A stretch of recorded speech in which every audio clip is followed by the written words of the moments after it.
Asante sana Kisii University Music Band.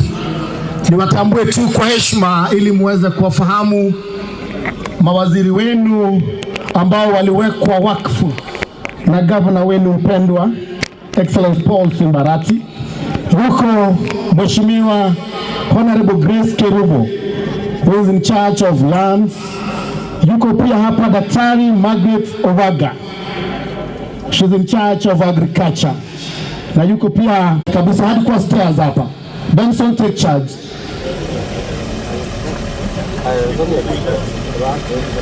Yeah. Na wale wa magari tafadhali,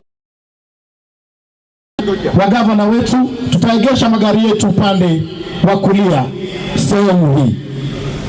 Karibu sana Your Excellency the Deputy Governor of Kisii, Daktari Robert Onsare Bunda. Anapokelewa pale na speaker wetu Dr. Philip Nyamira na Hoiria MCA. Karibu sana, welcome Your Excellency. Wameandamana na yake kwa karibu sana na Excellency Joyce Munda.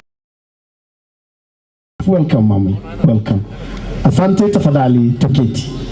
Na asante kwa kumpa heshima yake, heshima anayostahili naibu wa gavana.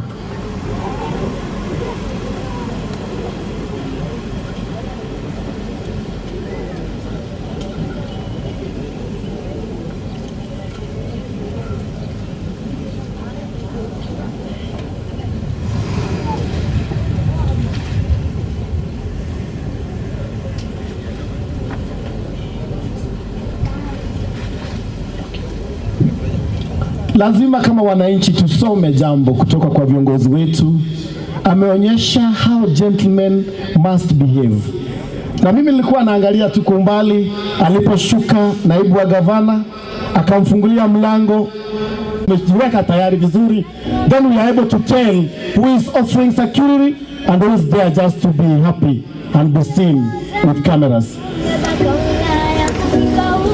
Haya sasa, hiyo ni ishara ya kuwa gavana wetu anakaribia. Tafadhali wapiga picha na omba tuwe.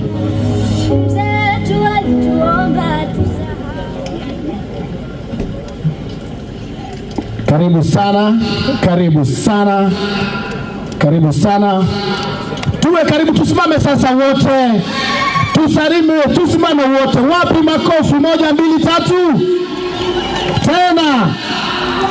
Tena. Makofi. Karibu. Your Excellency. Karibu. Anaingia hapa gavana wetu mpendo wa jimbo kuu la Kisii, Excellence Paul Simbarati. Kwa karibu sana, wakiwa hapo sako kwa bako na Excellence the First Lady Miss May Arati. Karibu sana. Tusimame basi wima, tuvue kofia zilizo rasmi, tupate wimbo wa taifa.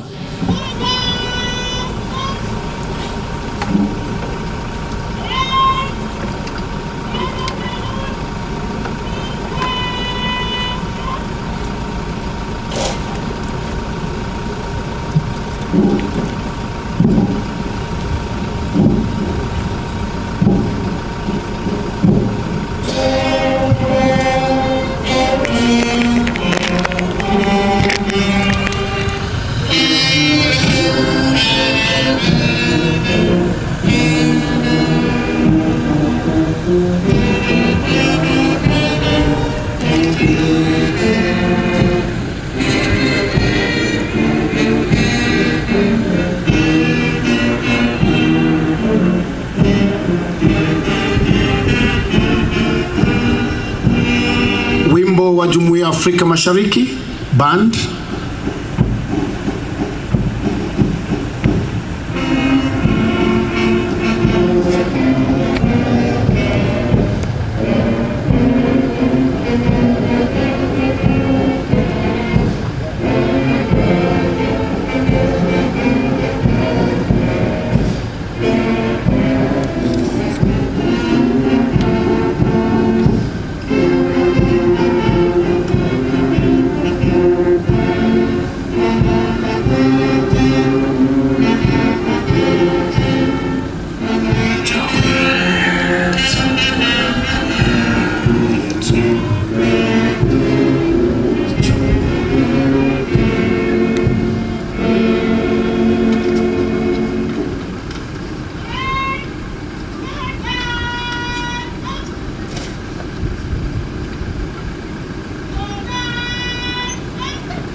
Anaomba rasmi wapewe heshima ya kuondoa waridi iliyoandaliwa kwa heshima yake wageni wakuu wa siku ya leo.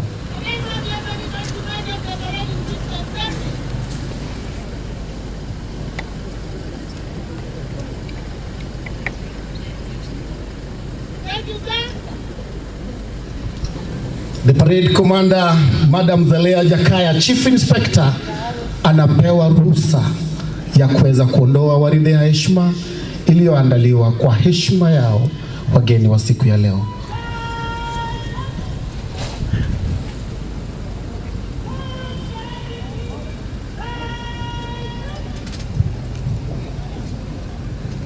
That is a motivation to all ladies here that what men can do, ladies can perfect it. Parade itaondolewa kwa heshima yake the chief guest of today, our county commissioner and his excellence the governor of Kisii. Waridi ambayo ni kombele yenu kikosi cha Kenya Police wakiongoza pale na sare yao rasmi, wakifuatwa kwa karibu na kikosi cha Administration Police na afisa wetu wa magereza Kenya Prisons wako watatu, na wanne pale ni our enforcement officers of Kisii County Government wanafuata katika nafasi ya 4. Na pale nyuma kuna St. John's Ambulance, wanafunzi wanaotoa huduma za kwanza iwapo kuna dharura. Very nice. Tuwapigeni makofi bendi wanapotoka pole pole kwa mwendo wa aste aste.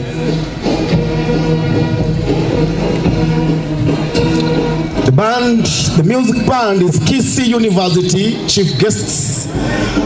Band inaongozwa. Naomba tafadhali tuwape nafasi tuwe nyuma ya gavana, wale wapiga picha tuzonge kidogo waweze kupokea rasmi the salute of honor kutoka kwa vikosi vyote.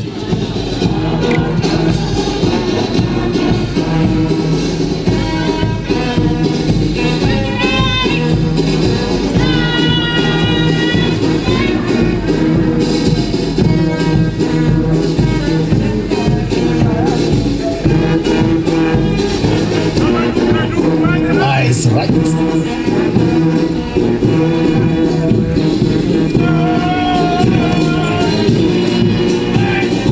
Administration band, eyes right, wakiongozwa pale na Jeremiah George, Inspector Pinda.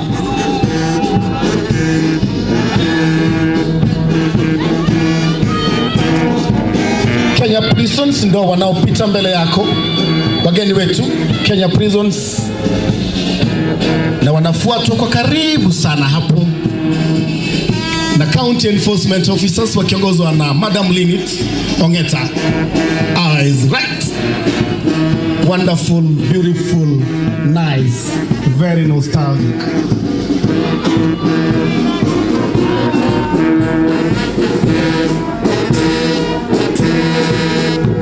Wanafunzi wanaotoa huduma wakiongozwa na Naomi Mwaniki, St. John's Ambulance, Beautiful, awesome, wonderful work from all of you. Tuwapigieni makofi tafadhali. Wananchi wapendwa, wapigieni makofi. Wamefanya kazi nzuri zaidi. Kisii University Music Band ndo walikuwa wanatuongoza kwa nyimbo zao tamu. Nice work. Tubaki tukiwa tumesimama wanapoingia jukwani wageni wetu wa siku ya leo, His Excellency Paul Simbarati na our County Commissioner Mr. Alan Masharia. Makofi pia kwao tafadhali wanapoingia jukwani. Asante na karibu. Basi tukingoja bendi waweze kuondoka. Karibu sana. Welcome.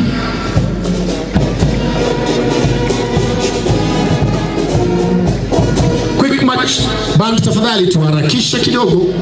Kisii University Music Band naomba tafadhali tuharakishe, tusije tukaweka wageni wetu mashuhuri wakiwa wamesimama zaidi. Asante. Naomba tafadhali tufunge.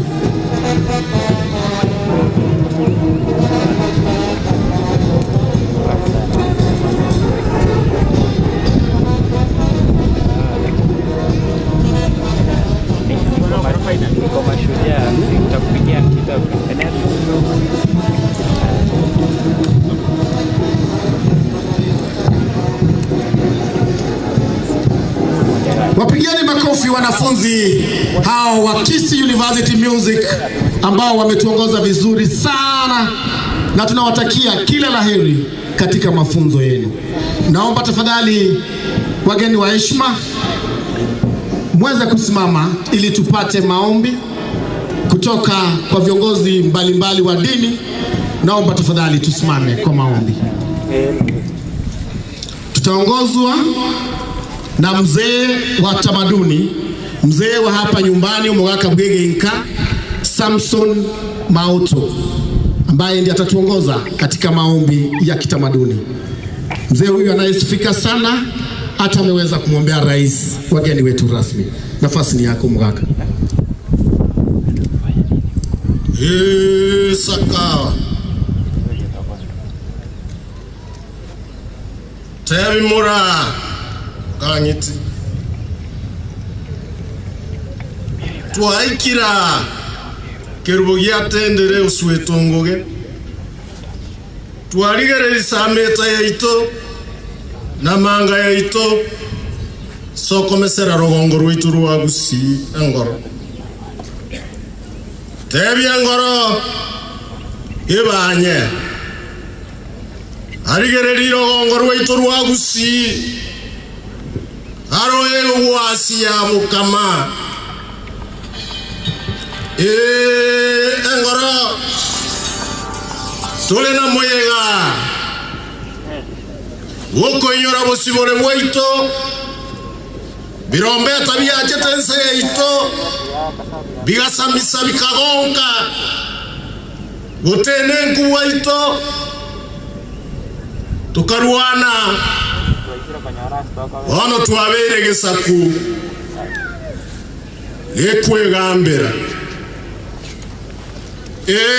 Ngoro Aiga seito Komorentande nkongonta Yaito Paulo Simba Harat Nere mononti ito Ubugambyo Gusii Mubwata koboko muagata gagutacha bonyansi Ngoro Hanyago sebuka Kende kerate komobekera kiokyo Hasebora ibuahe Yoto koragereri Tote banga Kerutere Gekugete kere morumbe Konya na ambule gotwa Bironche bikumbeo arati araero gongoro wa Gusii ngoro motamboki mwaguli magoro na magoko ayete nonye na agote agenda nonye maiko aligeri ba Gusii gintu valente vaiti maino ngoro bekero gongoro wa Gusii amo ngoro kagusamisa biuyani virache tuate virenga po kabamakanabo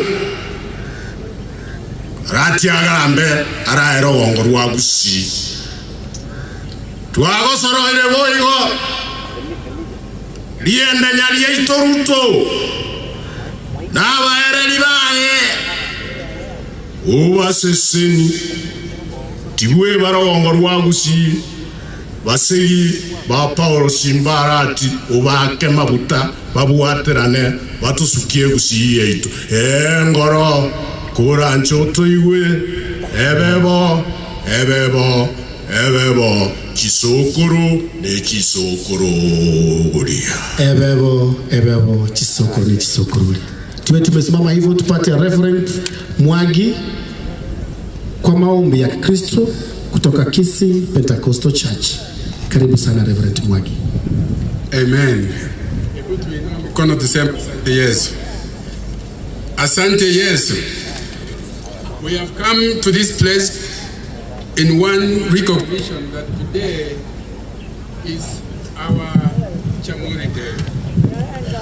Hakika ni siku ya kipekee ambao umetupatia, na tunakumbuka wale ambao walijitoa kwa ajili ya kupigania uhuru wetu. Nasi tunasherehekea kwa sababu hakika kuna wale ambao walijitoa na wakafanya, wengine wakapoteza maisha yao, damu ikamwagika. Na leo hakika tunasherehekea, tunawakumbuka wote na wale ambao walikufa kwa ajili ya kupigania uhuru. Na sasa tunatazama taifa la Kenya tukiweka wakifu. We dedicate the nation of Kenya before you, O Lord. We commit the President William Samoei Ruto before you and his entire cabinet, dear Lord, as he goes through making his governance structures and moving forward. You will cause him to move to the next level, dear Lord. We are praying that the Spirit of God will inspire within him those ideals that will make this nation even better. We pray, dear Lord, for the President and his cabinet. And in Kisii County, we bring to you our Governor, His Excellency Paul Simba, whom you graciously gave to us as the Governor of this great county in the Republic of Kenya. We pray, dear Lord, that you will inspire him, you will equip him, you will do great things within his governance, oh Lord. As he sets up governance structures, dear Lord, you will give him the resilience, you will cause him to go against every power. Mambo yote ambayo yanainuka kinyume chake tunalahani katika jina la Yesu, ili huyu ambaye amempatia kibali apate kuchukua hii county to the next level. We thank you for the national government, we thank you for the county commissioner and the entire cabinet of Simbarati. We thank you for the deputy governor, we thank you for the speaker of the county assembly and the entire structure. Hakika Mungu, tunatazamia kaunti letu likienda mbali. Mungu usikie maombi letu. Na siku hii tunaitakasa na uibariki, ni katika jina la Yesu Kristo tumeomba na kuamini. Amen. God bless.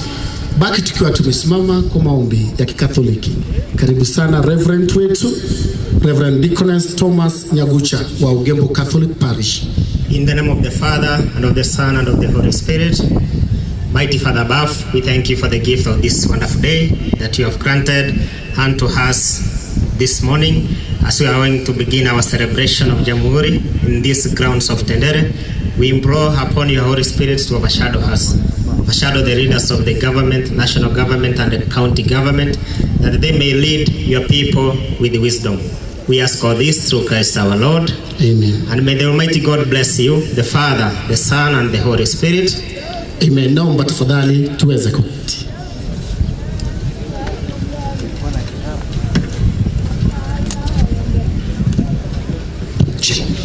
Wageni wetu wa siku ya leo, Excellence, our second governor of Kisii, Excellence Paul Simba Arati, Your Excellence, the First Lady of Kisii, Miss Mary Arati, our County Commissioner of Kisii, Mr. Alan Mashari, our Deputy Governor of Kisii, Daktari Robert Monda, Mrs. Monda,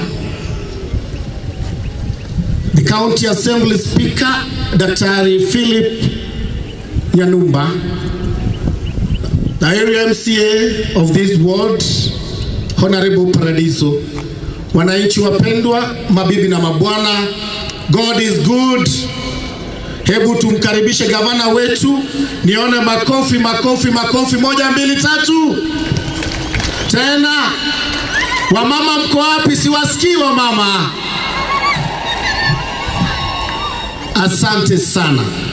Chukue muda huu niweza kumkaribisha to this, the 5th night of Jamuhuri celebrations happening live from Tendere Stadium. Kwa sasa niwajulishe tu ya kwamba we are live on all the mainstream media led by Ndisi TV. We are live at Ndisi TV, Inka TV. We are live at YouTube, Machegni TV. And we are also live on all social media platforms of Kisii County government. Ningependa sasa nimpishe mwenzangu ambaye ataweza kutuletea kwaya mbalimbali za matumbuizo. Karibu sana ndugu yangu Mari.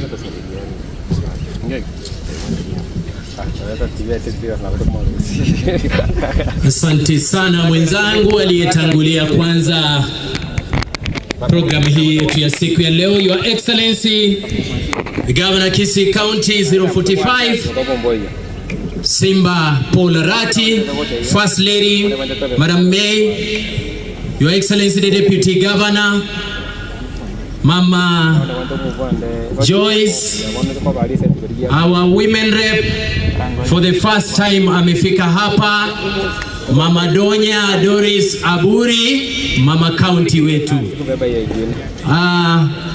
Our County Commissioner, our Deputy County Commissioner. We have also with us our ministers, honorable members present. We have honorable MCS. Karibuni sana katika sherehe ya Jamuhuri Day, ikiwa ni tarehe 12 mwezi huu wa 12 mwaka 2022. Moja kwa moja bila kupoteza muda na wakaribisha katika uwanja huu wa Tendere, tukiwa katika constituency ya Bumachoge. Na hivyo basi hebu tuone nduru ya Governor Simba Arati na wageni wake. Weka mkono namna hii, salimia hapo, peka ngamo hoko igoro igabarore, salimia hivyo hivyo hivyo. Wapi nduru? Asante sana. Bila kupoteza muda, Your Excellence, ningeomba nianze na kwaya hii ya kwanza ambayo imesimama hapa, ambayo inajulikana kwa mtandao dunia nzima, kwaya ya Kiadventista inayofahamika kama Musanii SDA Church Choir. Hallelujah,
Asante msanii kwa sababu ya muda.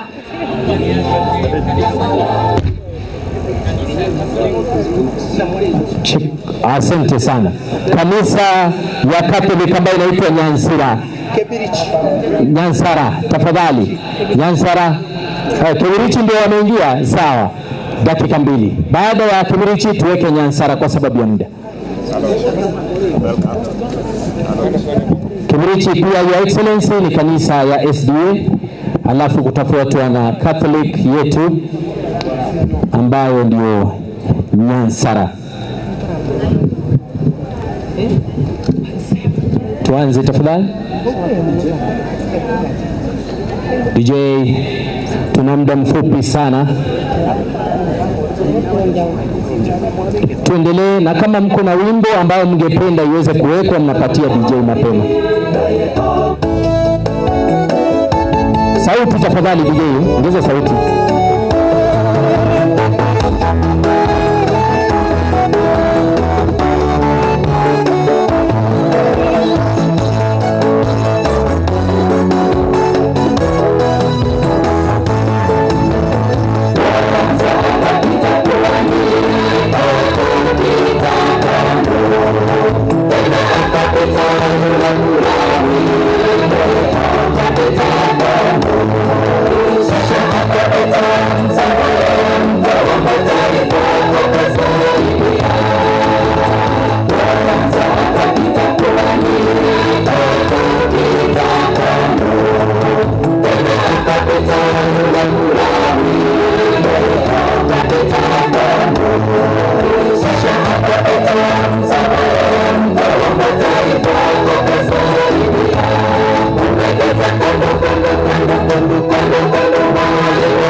Thank you so much Kibirichi, kwa sababu ya muda tunashukuru. Wapigie makofi tafadhali. Akina mama hao wamejikaza kabisa kumtukuza Mungu. Kwaya yetu ya tatu ya Excellency ikiwa ni Nyansara Catholic Church, ndio hao wamejitokeza kabisa. Tafadhali stanza 2 tu alafu tufunge.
Asante sana. Makofi tafadhali kwa kanisa Katoliki yetu ya Nyansara. Asante sana. Vijana ambao wako mbele yetu ni wanafunzi wa shule na wanaitwa Talanta Kids Your Excellency, na hivyo basi wataanza na hawa wawili. Mwanafunzi kwa jina Edna Wari Makuri kutoka Kyoge Primary aendelee na shairi lake. Asante.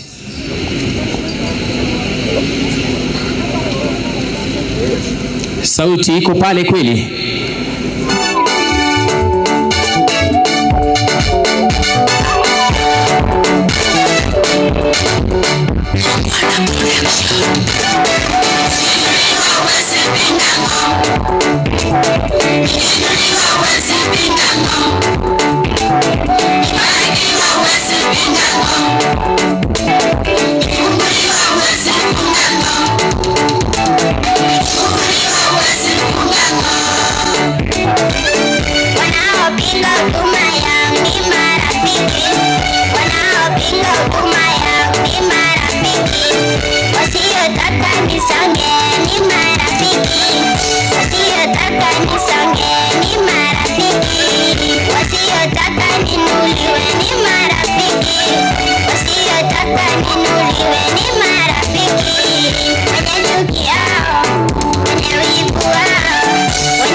Asante sana Edna.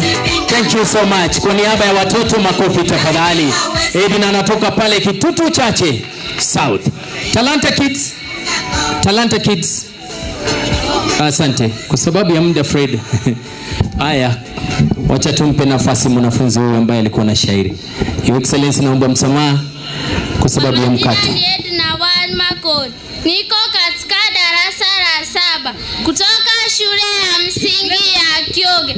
Ningependa kuangalilia shairi, lakini kabla ya shairi ningependa kumkaribisha gavana wetu na wageni waalikwa. Na shairi lenyewe ni Jamuhuri Day. Karibuni. Jamuhuri ni siku tulijinyakulia uhuru kutoka kwa wabeberu, uhuru uliozaa matunda kote kote. Leo hii tunajivunia gavana wetu Simbane Taya kwa kuboresha elimu, afya, mazingira na kuwakumbuka walemavu na wasiojiweza. Kweli tunajivunia uhuru wetu wa Kenya.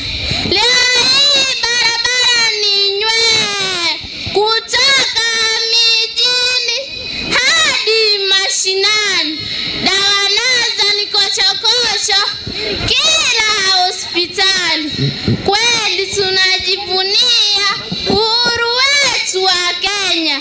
Wabeberu uhuru wetu tunao. Asanteni. Asante sana, makofi. Your Excellency, huyu sasa ndio Edna. Talanta tafadhali, Talanta Kids. Naomba Talanta Kids kwa sasa, Talanta Kids. Mbele yenu ni Talanta Kids organization ambayo iko na the top talented children in Kisii County. Karibu. Tuko na wachoraji, present picha ya Simba Arati ambaye mtoto mmoja amechora. Alafu na waimbaji, kuna watu wa karate na wengine. Mungu awabariki.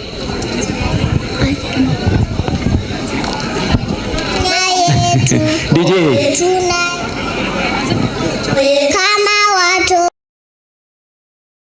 ipenda Kenya yetu, tunaipenda kama Talanta.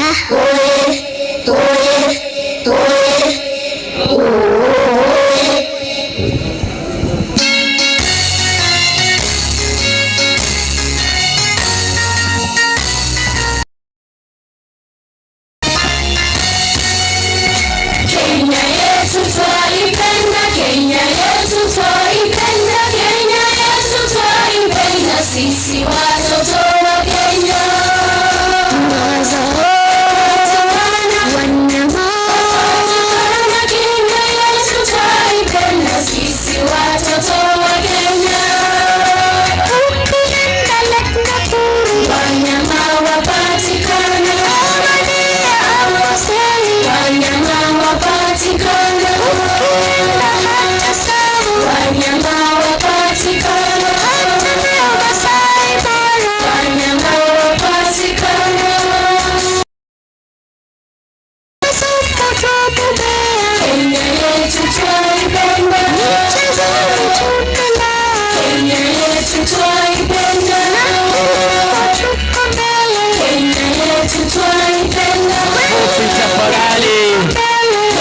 Excellency amesimama pale kujiunga na wanafunzi hao Talanta Kids.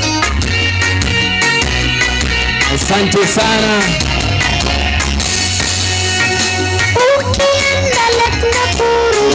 Asante sana.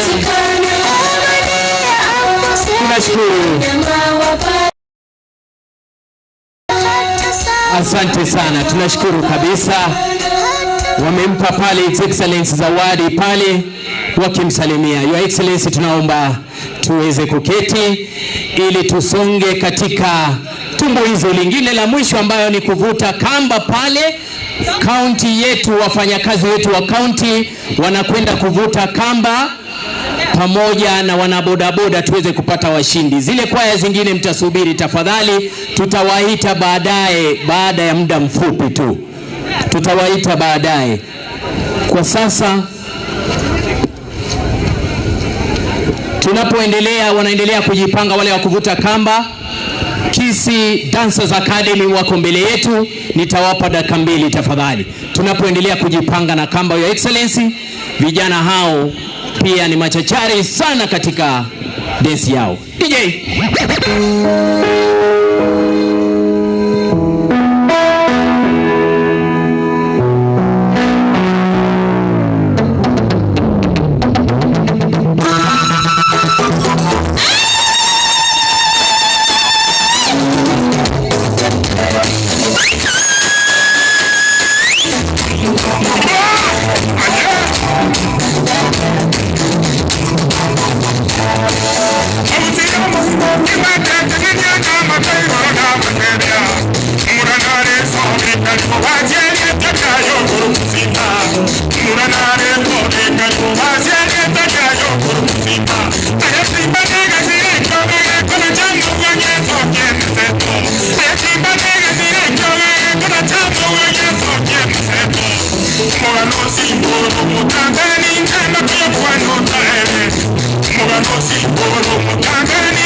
Richmond ndio huyo. Asante sana Mheshimiwa Richmond.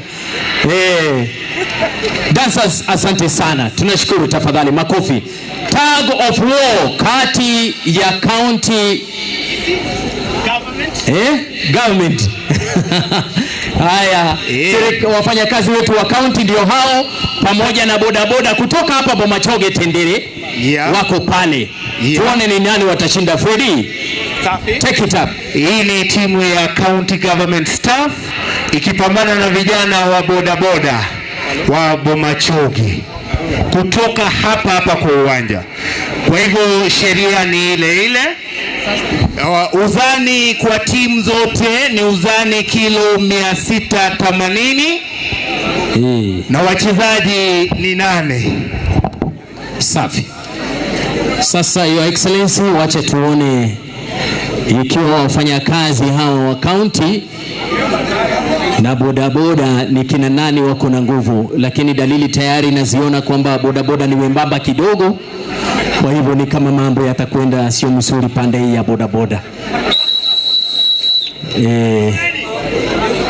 Haya, ndugu yetu Fred anapiga kipenga pale.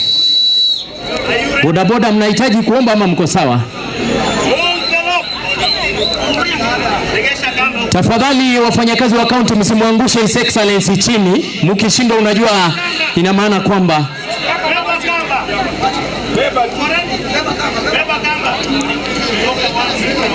bodaboda tayari naona wameshindwa Your Excellency, lakini wacha tu tuendelee.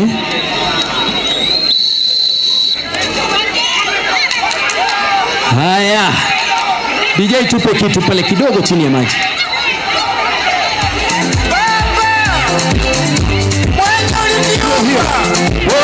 Hala, bodaboda mnaenda wapi bwana? Mara moja tena. Asante. Kisii County government staff have won the first match. We are going for the second and the last match. Haya, bodaboda jikaze. Jikaze.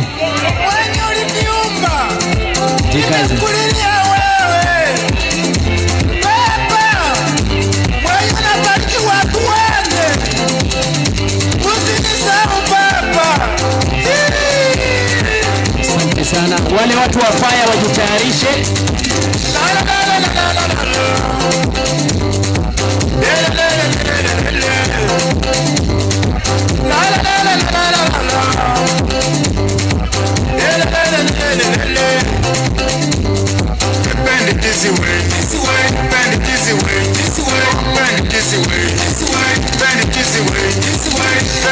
Haya, wapi?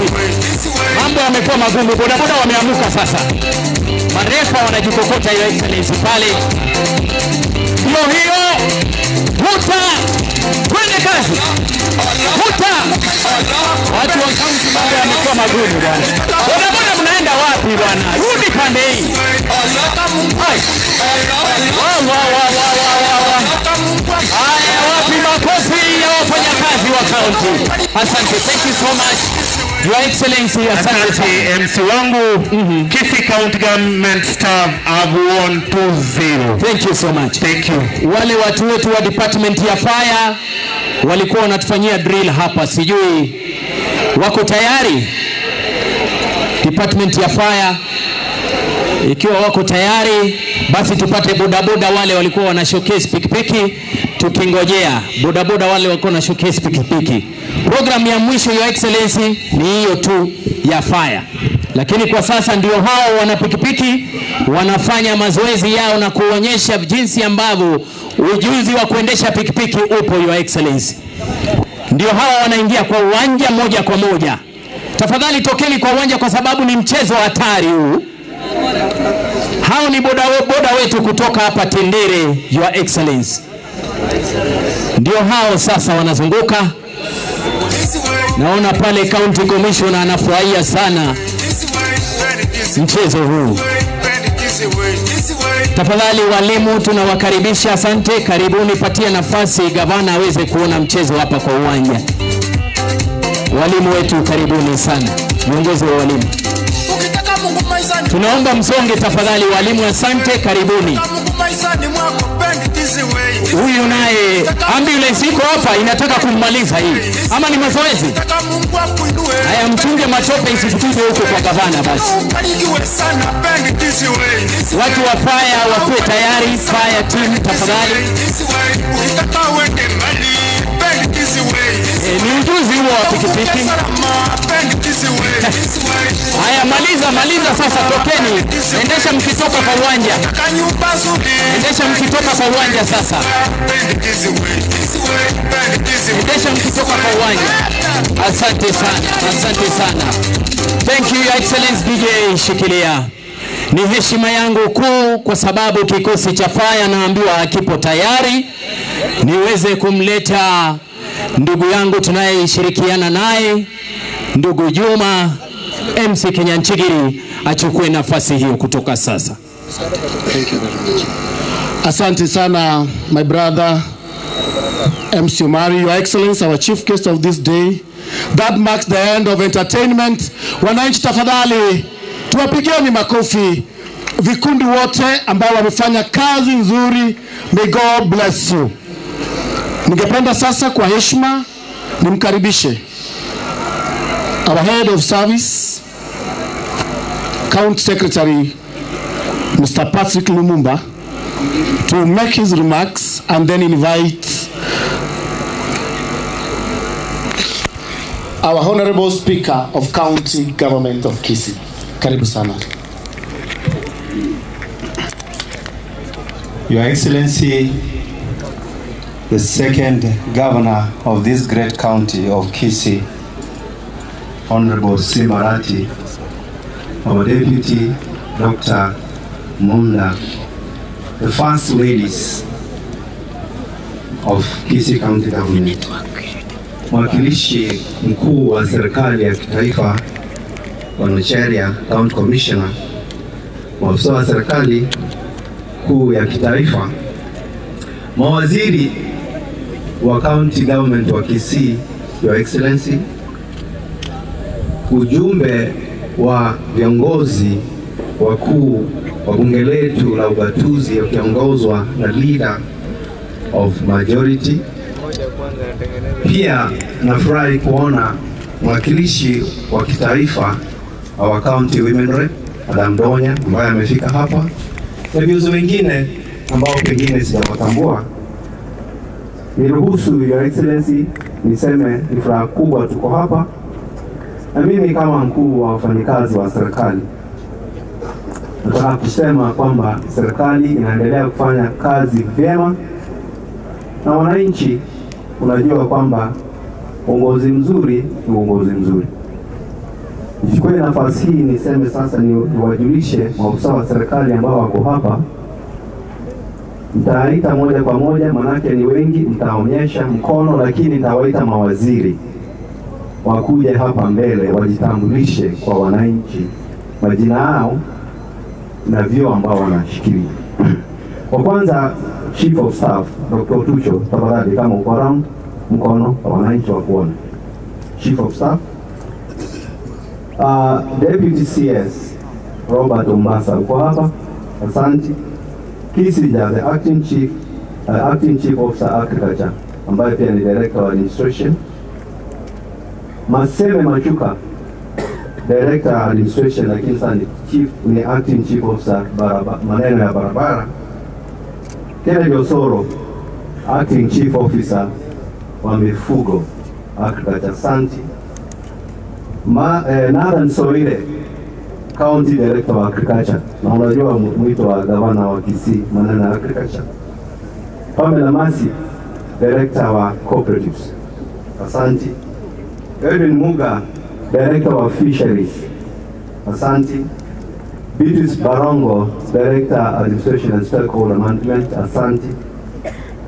James Kimonge, deputy administrator katika hospitali yetu ya KTRH, asante. Dennis Ochora, ambaye anasimamia maneno ya survey, asante. Obadia Manyara, ile maneno mbaya ya gambling, ndiye anasimamia maneno ya casino gambling, sijui kama wako hapa. Janet, ambaye anasimamia maneno ya procurement, sijui kama Janet yuko hapa. Mketi uko chini. Hassan Momanyi, mmoja wa directors in administration, Dina Ukemwa, head of protocol. Asante. Nichukue nafasi hii ya excellency na kwa mapenzi ya mwakilishi wa serikali kuu niite mawaziri wakiongozwa na waziri wa administration waje hapa mbele wajijulishe kwa wananchi wa Kisii. Your Excellency, hao ndio mawaziri bunge lipitisha juzi na sasa kazi yao imeanza. Tafadhali wako 10 full house. Tafadhali mkuje mbele.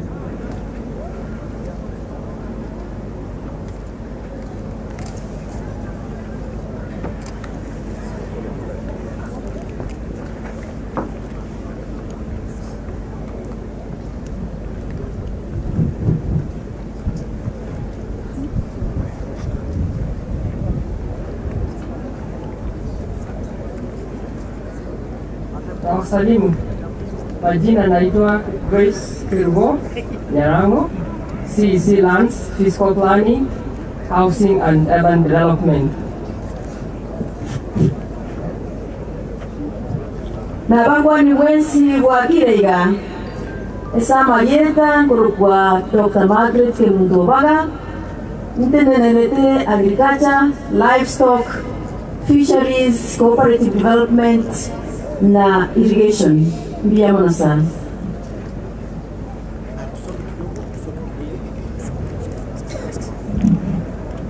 Songa kidogo watu waone.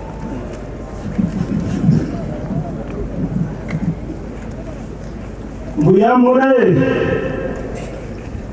inkoro kwa Ronald Nyakweba, omwaziri wa mache, environment, energy, natural resources and climate change. Biamona.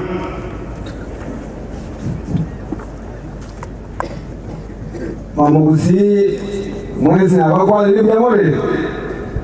Amaleta ngol kwa Kennedy, mwavincha. All the finance and the planning, all the two to biamona sana.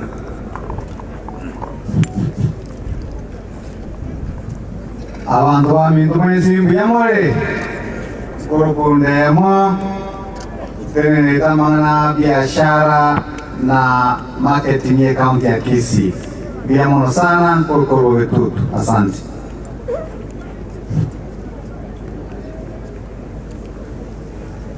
Your Excellency Governor, Deputy Governor, County Commissioner, honorable members who are here, my colleague CEC, wananchi wa Mitongo ya Mole, Jacob Cyrus, Masenge Nyamira, then the managed Parano Wagachwe County, and they got Ninka.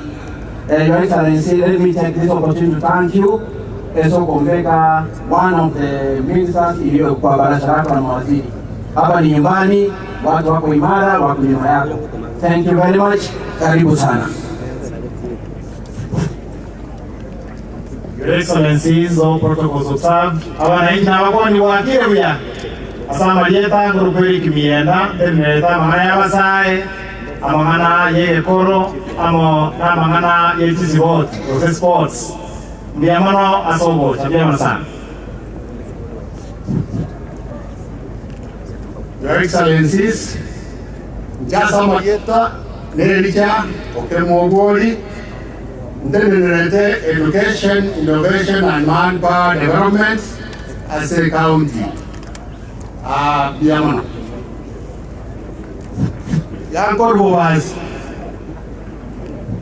Your Excellency and all protocol observed, my names are Dr. Margaret Kemundobaga, in charge of agriculture, livestock, fisheries, cooperative development and irrigation. Yongo rukulwa ontari biamon. Excellency, all protocols observed. In charge of Marieta Korukwa Grace Kirbo Nyarango, Tendere lands, fiscal planning, housing, and urban development. Korua Yariwa Richache.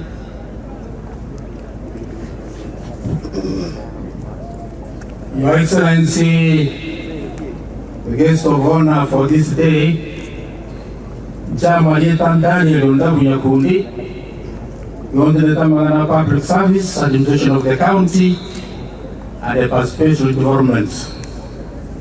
Before you go, Your Excellency, we have one CC who's away on apology. Madam Rea, yatileta mangana health, kaya manaitwe, lakini hasa weteliwaga, I think they are out for the official duties. May I take this opportunity also to say that this particular function falls under my department. Your Excellency, ukiona vyaelea vyaundwa. Na ende asiane professionally the administrator. Gote tukulinga vyamono, aso kulinga administrator ni nyarega asiye okanyenga, and I will assure you nganonya ninkorega asiye wenete. Thank you so much. May God bless you.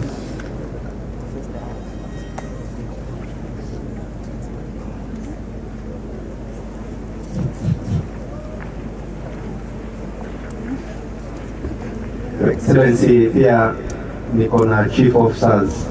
Unajua chief officers wakati wao umefika, wameenda nyumbani likizo, lakini kuna wale walikuwa wana act. Tafadhali jijulishe jina, alafu sub county officer utakukaribisha katika sub county yako kwa dakika moja. Thank you, CS. My name is Charles Nyakweba, Chief Officer Administration, Enforcement and Involved Units. Thank you.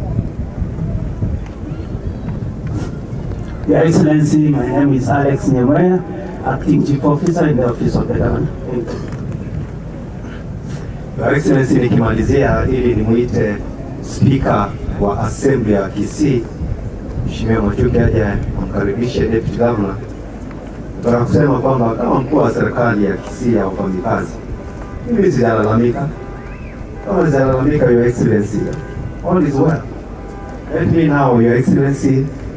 Oh, ilikuwa nimesahau wewe. Tafadhali.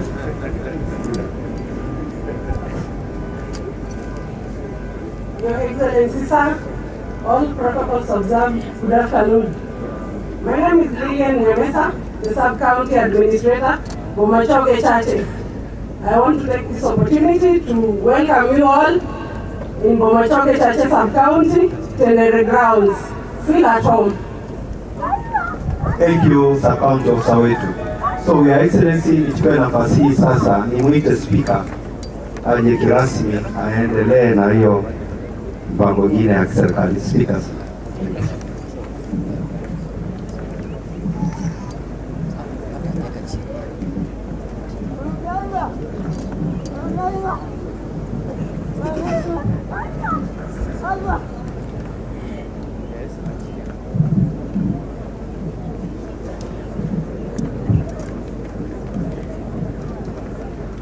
Bwana Secretary, asante sana.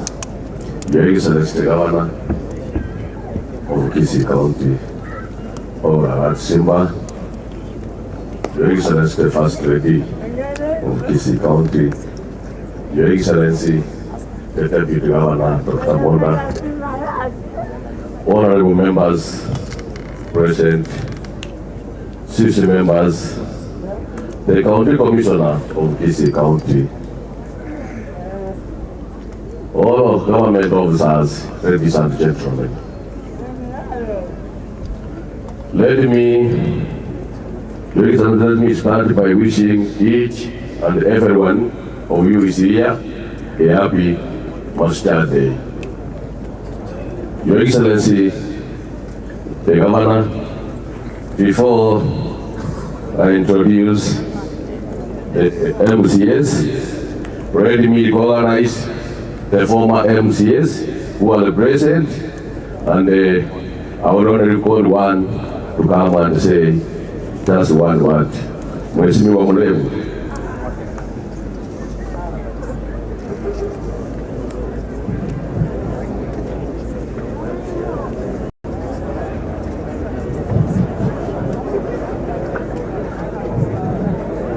Hebu wacha niwasalimu na asanteni. Wataikambia asanteni tena. Kwa majina mimi naitwa Kepo Mabaka.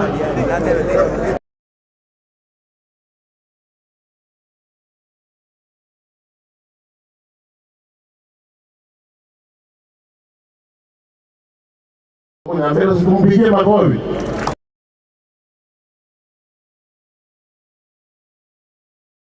Sasa hii wacha niwaambie asante. Fanya kazi na gavana. Leo naongea kama acting senator kwa sababu amesema yeye ameenda.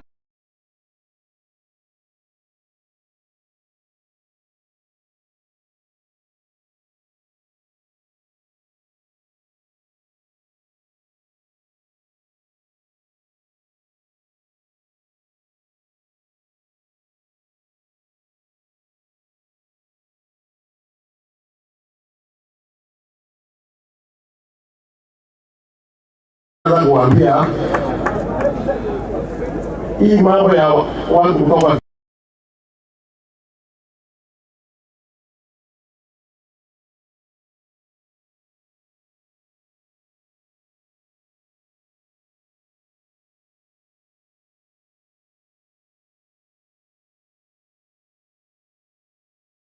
watu kutoka Kitutu waachane mambo ya kusema azitomeonea Mkitutu. Hakuna mtu anaonea Mkitutu.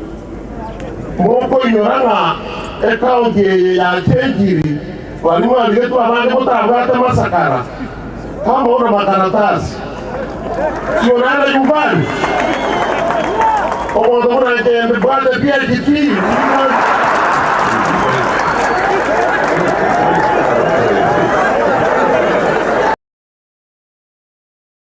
itaenda kokani abantu babo betutu kama amagana bako ya wake geturi amagana bako wake geturi ndasinge mama yataka masakara utali yao maene kama musike asante na ande kero kuja kora mu mugabana sokole kale bali yao boda gabana baliwe atangera soe sako. Asante Mulemu. At this time, let me recognize the political youth. Thank you very much. Your Excellency the Governor, at this time, let me call the area MCA, Mr. Honorable James Yondal, who is also the Vice Chair of the County Assembly Service Board. Honorable Yondal.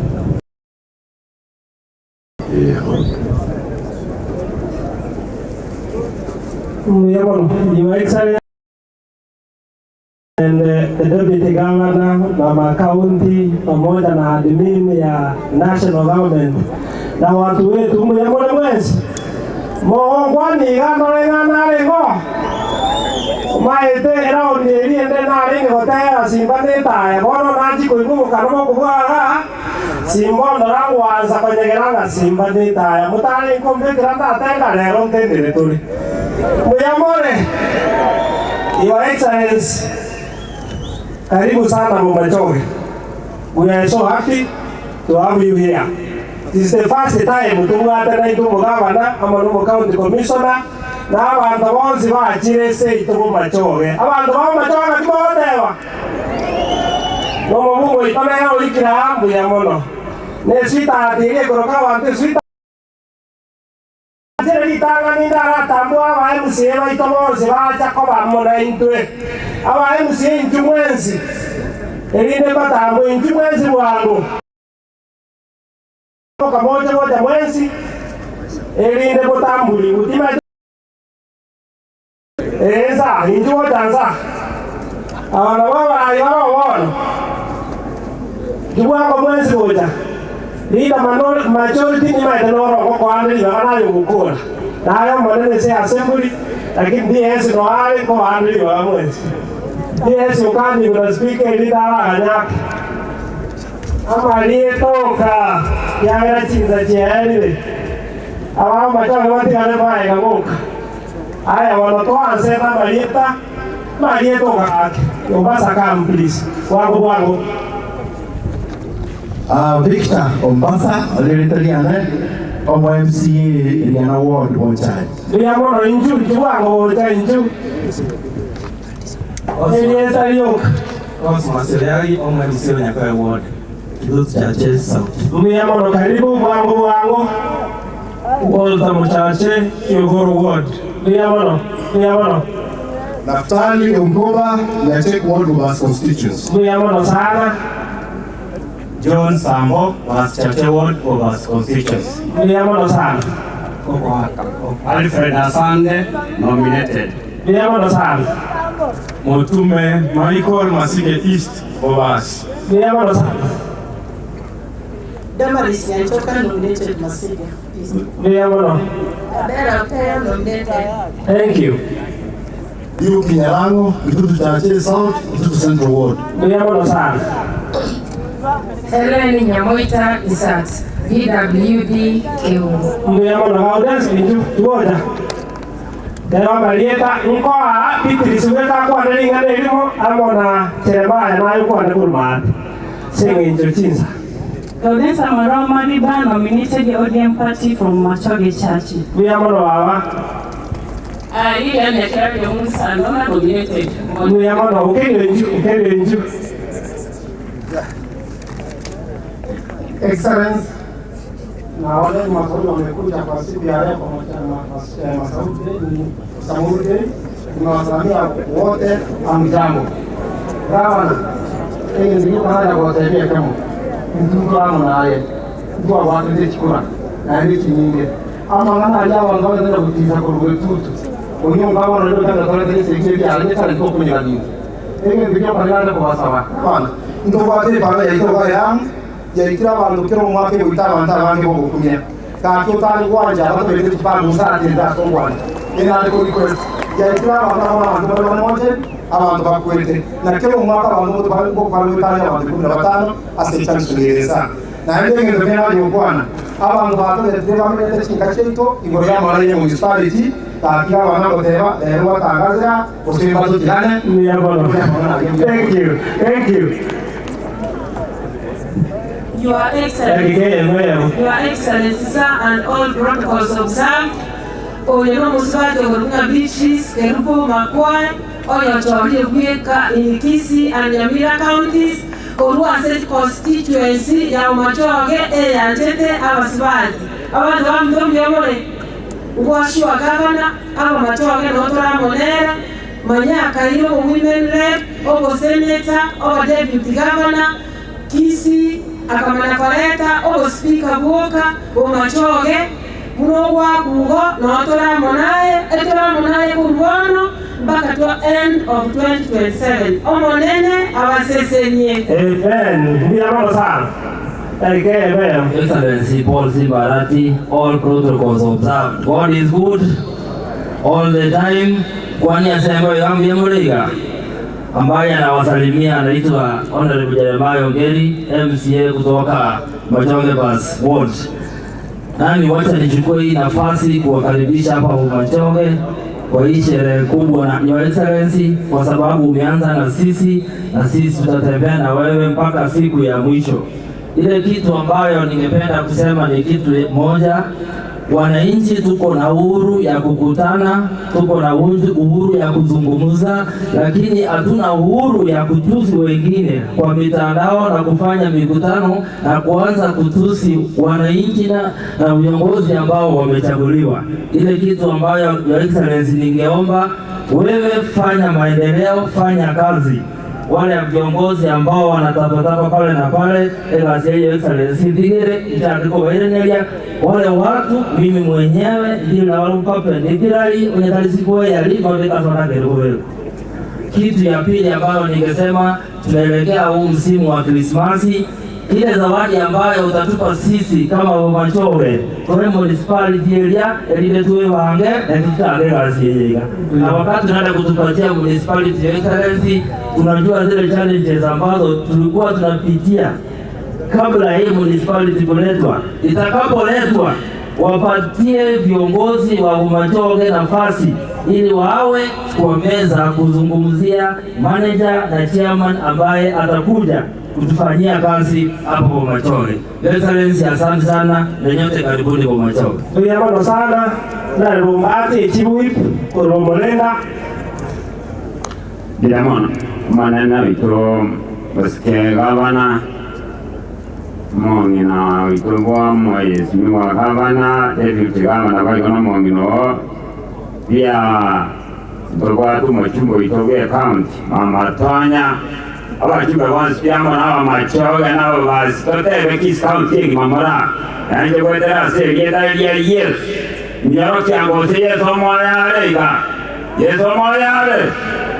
biyamona naje tida ikobo motambe tida kobo mwenge ya samali dango ruchonyo basi ewo yane gero molenda bonjali igane chief majority ya Kisii County njega donale kobo ya bantu bamidone kama neke oborai kaboko chenja ikaboko chana yaye bona bana tote ko mane ko manene onyo bona ikota chete kuchaba abantu bamita babakuke kangamo translate ngechina mo translate ese ngeche china ile ke koranga ye chiara ba na kile kiara konakana dami tenoro ke katara kunwa bwana ora kie betumaega kiara inorwa bona jamana ne ko tena gavana everyday bigao ko te yugiri ko nyagwako obia biriga mego tokere roche ena be ko nywa maje ayana ma bera maje yo kaligo karoche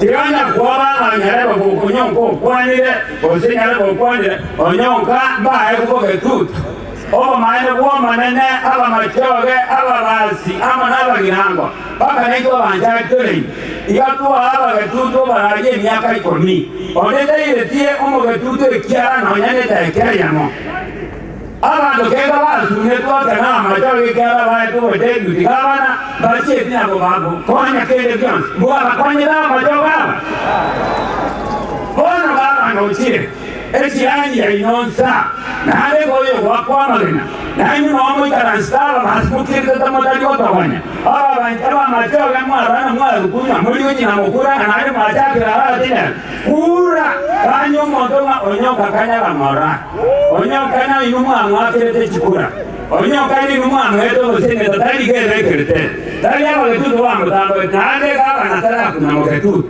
ondete ya mutire koso gavana negasi yako bana nonye mune president yacho yetu nera naye ko bange cabinet yaye naye ko banga abantu baye ote kabwa chiro magenyu kabwa gusenyomba elina omumba gomota gete nayo mige tigano chesa yigo yo panya pareta na kia mana do tigepi tana namba skani yo yo ba nalo ko ya gavana yo manya naye nemo bego kamwa ekena kia bantu bagu jabana nitinta ko bise jale kana tu ali kenya kweta ko tu ali na bantu bako muro na nikuchi ale mnole ng'ombe ko kamwa kala bantu bagu jeshi bare bare bako kana tu ali ale matigere bako kana kamera kamera jeshi bare bare ora malela banjara na to kwa yana naye iga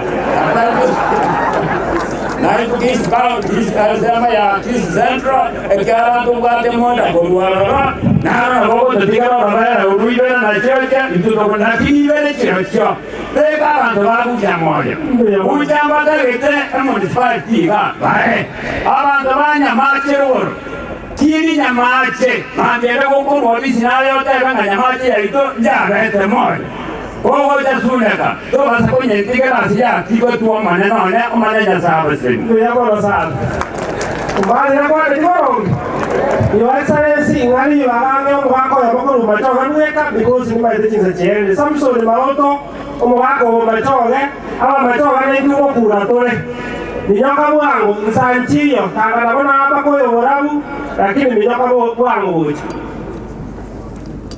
Wewe wako machoga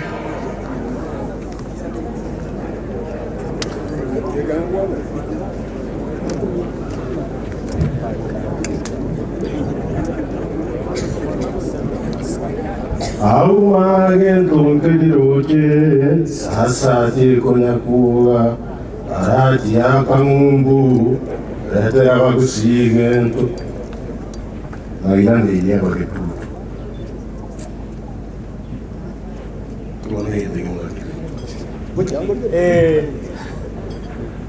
Integno mwaka bora wangu Gusii Uile tumanga nguru ya mwaga kaba coronated. Ewe Nyamira, ewe Gusii, ninjo mwako Gusii. Mwa yungo sama,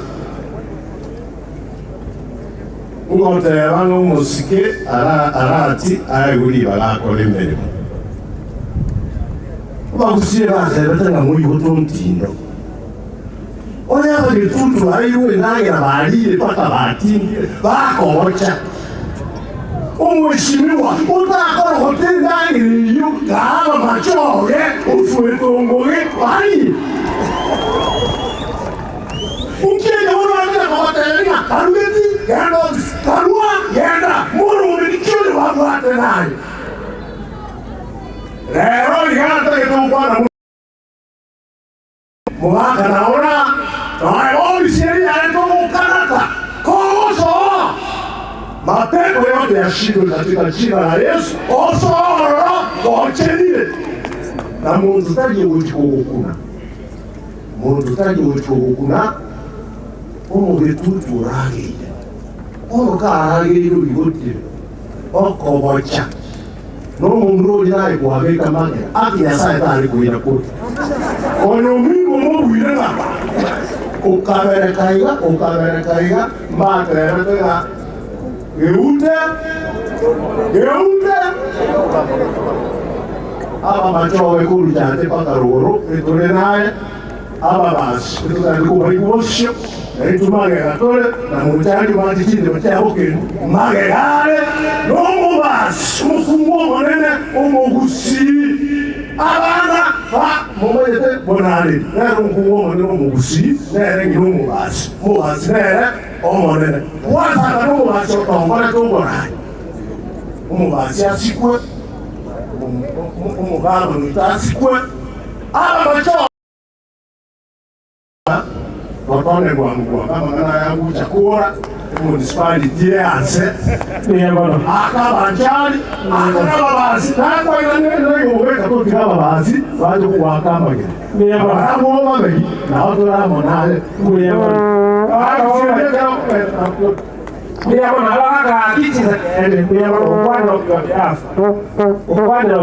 umugaba no ito. Ene nkanda kuru machoke mwangu. Magina, kwa usa magina, onora eure kuni chile, magine karawase. Tika wate yakata. Ilikuwa kwa misa kwenye maze, muzaka kwenye hapo utakurusia nuke ilikuwa kwa ete. Muzaka kwenye chile ilikuwa nuete. Onyonka. Tika konyongeni doge. Toa tenya bangala mwotoke kwa jaki kulea. Kangoge bone count. Ntonyo. Atakoma ni kama ngwanja ni rabu. Kwende haifwa. Nimokura aje. Kiga na arati. Akore raba kabusiega ati.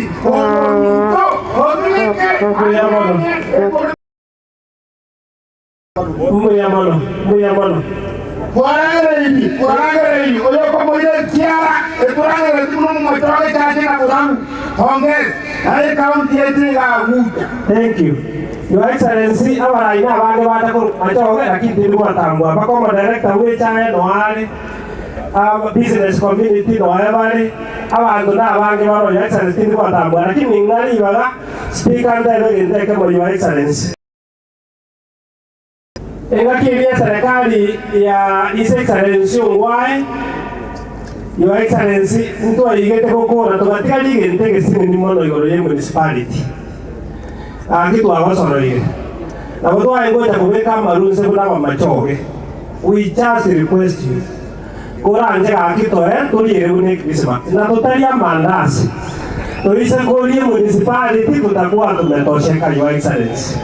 We request you. Haraki saketi yose kiatere otokonye.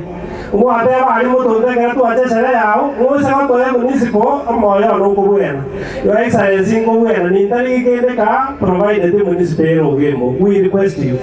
Ege tokende kia kabiri Your Excellency kiuka. Ege wa agajite maarani. Ikaewe level 5, level 4. ikagacha 100 capacity bagacha bakagacha nduru Your Excellency ndoge muyari kwagacho ya gatatu oisa ko ndoge ko mate ga Your Excellency na Kenya tali nya gitari maybe usiki utare ona bangina bakurara bari bakuibora bakurara sabandigo oisa utare bakurara asabandigo Your Excellency ka kina ito ko nyuna bacho Kero to agaje ndoge na to agaje Kenya we shall be happy ogera mtu angana to kanyole moja lakini Kenya ngo ndone moja itakuwa tiki hiyo kora anje pamoja ukole ndio mwisho ya Excellency ga aba machoka kuru misisi marate paka kiangorogoro count on their support Your Excellency mundo ta wasa ngotisha na lengera ya kuimbichi nganye likoli house lero yo kurange bomo imana watu kurange bojanga to muntu mwa ba tema ko musikombo mu musipika komo speaker no mundo moke ko mu gavana lakini bayali Your Excellency ngata MCA wonsi la buya agura buya tokolegasi our support no ena machoga 20 buya bona sana kimose niwe Your Excellency ko buya na ndo sisi niwe bona sana thank you buya mono before I invited the deputy speaker there was my former deputy the former speaker Mr. Kelosi uko wapi usalimu kwa wananchi thank you very much na tuko na honorable members wale wamefika saa hii na nyinyi simama tu mahali mko usalimu wala msiwezi wala hawakuja kwa mbele asante sana at this time Your Excellency let me invite the deputy speaker to make a few remarks before I call the majority leader. Deputy Speaker, kindly.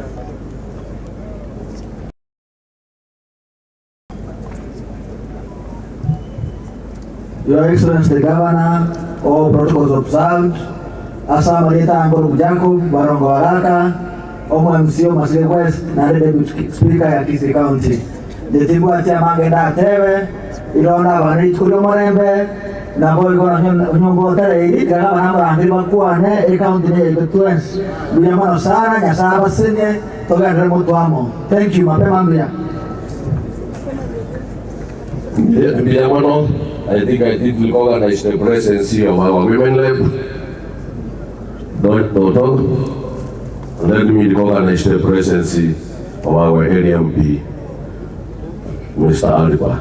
Before I invite the majority, kindly Your Excellency allow me to call the former majority leader to make just one comment, Mr. Ugu.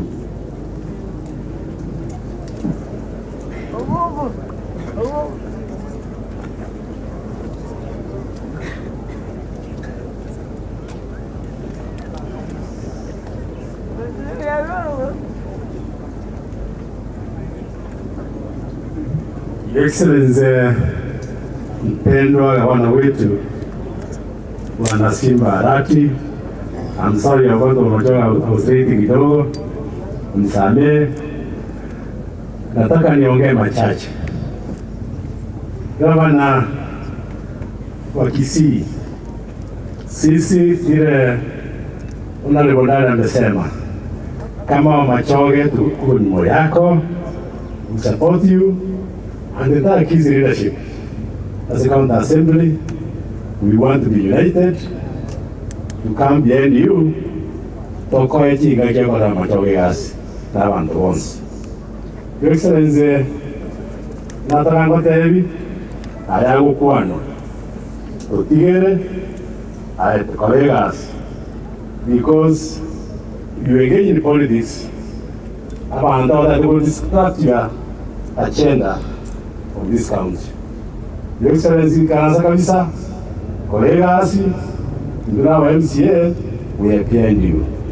Kubwatesi, colleagues. Egento omushungari akwanire ki municipality. Ebinde rakonya Machoge n'abantu bose ba Kisii County. Your Excellency, this county for now is my third term. Tutageta ya abantu banyinto digatuba dice serikali ya oro n'abagambi bonse bari batorete n'abananchi gekogera obugambia bwose. So Excellency Kibwete Mange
member, Kisii County Assembly Service Board. Ndiye moja.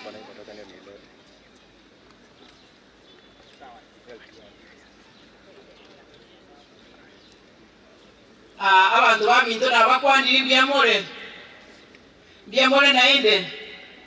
Your Excellency, the second governor of Kisii County, Honorable Simba Arati, Her Excellency First Lady May Simba, Your Excellency the Deputy Governor Robert Monda, Dr. Robert Monda, and Her Excellency Mama Joyce Monda. All protocols observed in my Tebunai women of Noregaiga, Biamona Mama Donya. Aserieta Anguru Dr. Jeno Mwenga, Kunyariwa Richache, Biamono, Tiatokolegasi. So long as some of the Legacy Mangana don't spimbosa. Biamono. Thank you very much. I thank you, Your Excellency Governor. I know today is a significant day since it reminds us where we have come from as Kenya.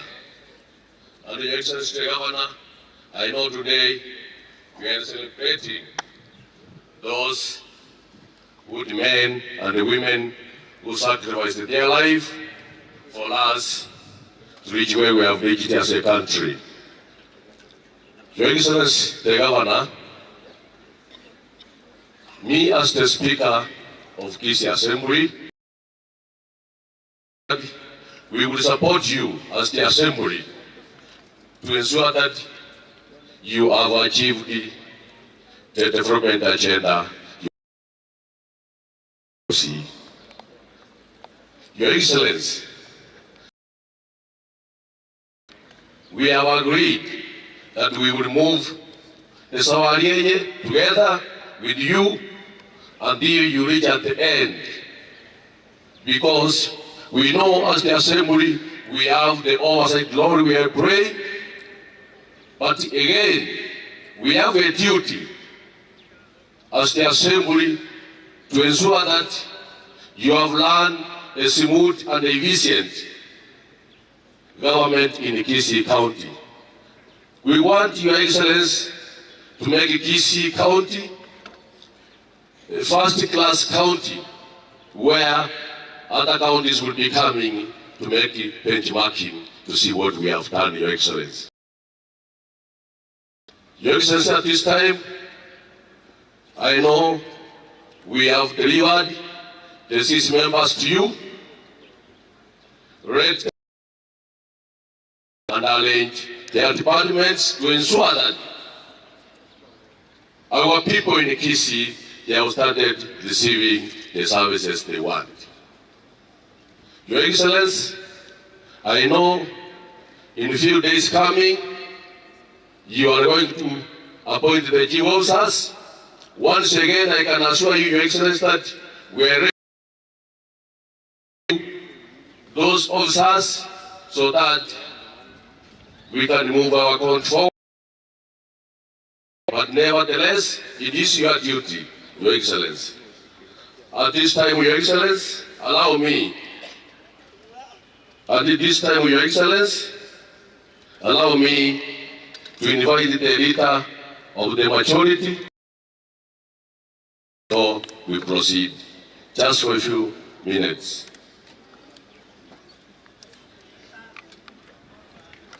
Your Excellency, the Governor, the Deputy Governor, Jambo tena. Let me also take this opportunity to thank the Governor for the good job well done. Anatufanyia kazi vizuri, and I assure you that as an assembly, we are going to support you 100% and make sure you achieve your dream. Your Excellency, kuna hii vitisho baridi nilisikia. Nimeona Mheshimiwa Alfa. Nataka umkumbushe Mheshimiwa kutoka kituo chake kaskazini. Nilisikia anasema eti anataka akuje kuimpeach governor. Mkumbushe hiyo ni kazi yetu. Ukiona ameteleza, hiyo ni wajibu wetu kuchukua ile mswada kule bungeni. Afanye kazi yake. Na uzuri yako UDA. Mwambie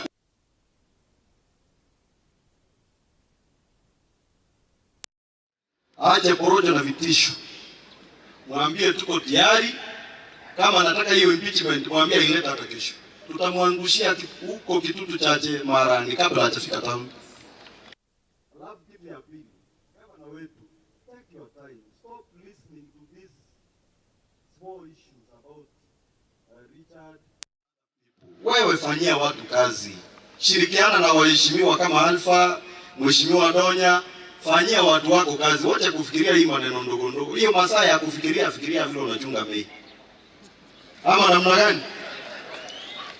Sasa anze kufikiria vitu ndogo ndogo zenye we can handle in the assembly. Hata waheshimiwa wala MCAs walikuwa na yeye kutoka Kitutu. Hakuna hata mtu mmoja huko alikuwa. Niliona mtu mmoja kutoka Nyaribari ndiye alienda Kitutu kujiita Mkitutu, lakini tulikuwa tayari kupambana na yeye. Wewe fikiria vitu ya kufanyia watu. Tupatie basari, tupatie barabara, ambia watu wa Ugembo utawapatia municipality tuendelee mbele. Hata nimewaombea tutengeneze stadium badala ya kufikiria hao watu. Ama namna gani? Kwa hivyo kama assembly tuko tayari, tuko ngangari na hakuna natutisha. Na kutuambia tumeenda Mtondo kuosha vyombo, si hata yeye aende kwa Ruto sababu ni mtu wa UDA. Na sisi tuende kwa Simba sababu ni mtu wetu. Kuna shida gani? Na Mheshimiwa Alfa, tunakuomba umfikishie ujumbe rais wetu kuwa sisi kama bunge tunahitaji kumsalimia, tumwambie hata kama kutoka pande hii watu ya ODM tuko tayari kupambana na yeye, tufanye kazi pamoja. Asante. Thank you, Your Excellency. Mwako ulipoke tutu kayale takelemo. Kindly, kuja 1 minute.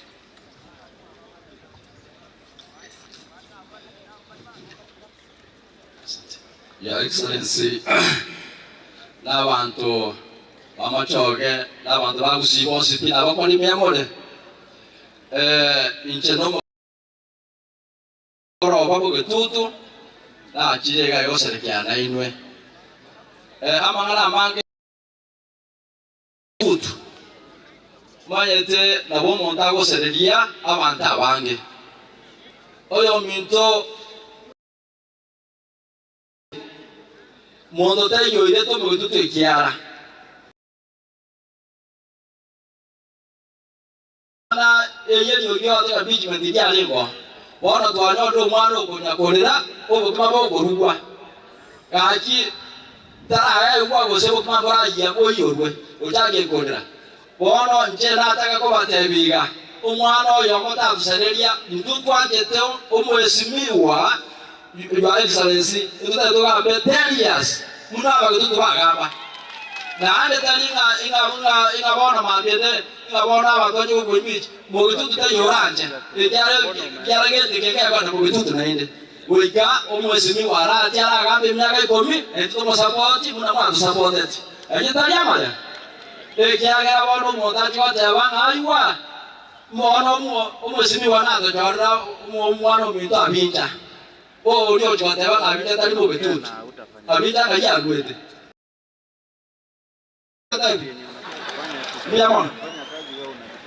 Bila mono wananchi watukufu. Your Excellency, asante wananchi, asante. Your Excellency, at this time, let me take this opportunity to invite the area MOP so that they can lab, and the day after to invite the deputy. Karibu sana. Thank you very much.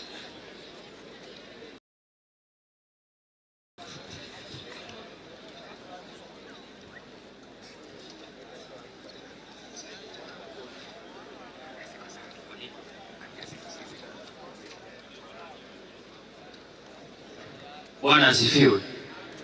Je, mwana pasta kurango ya. Bwana asifiwe sana. Daranga ya siasa kita tidak teka rodo kuana mangana Nyasaye. Ora iyo boto kurwanirira. Ngokorwa. Nyasaye. Amaye usorolimu. Ngoete simbo urai.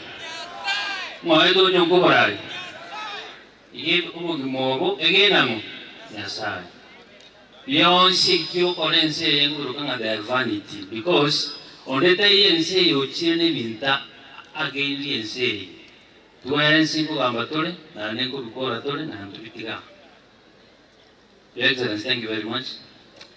Security team present, the staff of Kisii County, Mama County, the First Lady, and our women rep, na wananchi.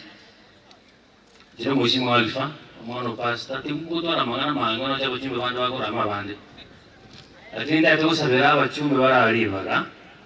Muchumbe Sahil kangana toka. Lakini asabali baga. Sahil no chumbo nyali bali chache. Ndo bado muchumbe obonchali ne izani ugai. Mungwana sikita kunga tabatu mangana. Alafu no muchumbe barongo ekaunta patiana rora nera sabali baga kangamba atendi function ya lero na manduku mbo nali bali masaba Dr. Mandu baga mane gavana alafu na ubiri awalei bahia baga mane gavana kangana watu ke function ya nchake. First of all, Governor, thank you very much. This is dreams come true. In fact, I'm serving the second term. Ngosa bakanya sauri goro. Egetie kikiaga chumestandi una bosongo. Otako make a dream with a reality. Don't Naende, I'm going to do one thing. Last government, the former president in our rotational feast a time like this. Now what? Ngosa the president is my personal friend, William Samoei Ruto. When you resume rotational celebrations, akumbuke Tendere. Igo, I'm requesting you, ugaendoli ke paka plate. Enchingo likarima mochumbi. Anytime mango cha kuchaboncho kana tokoncho kana chikan saiga.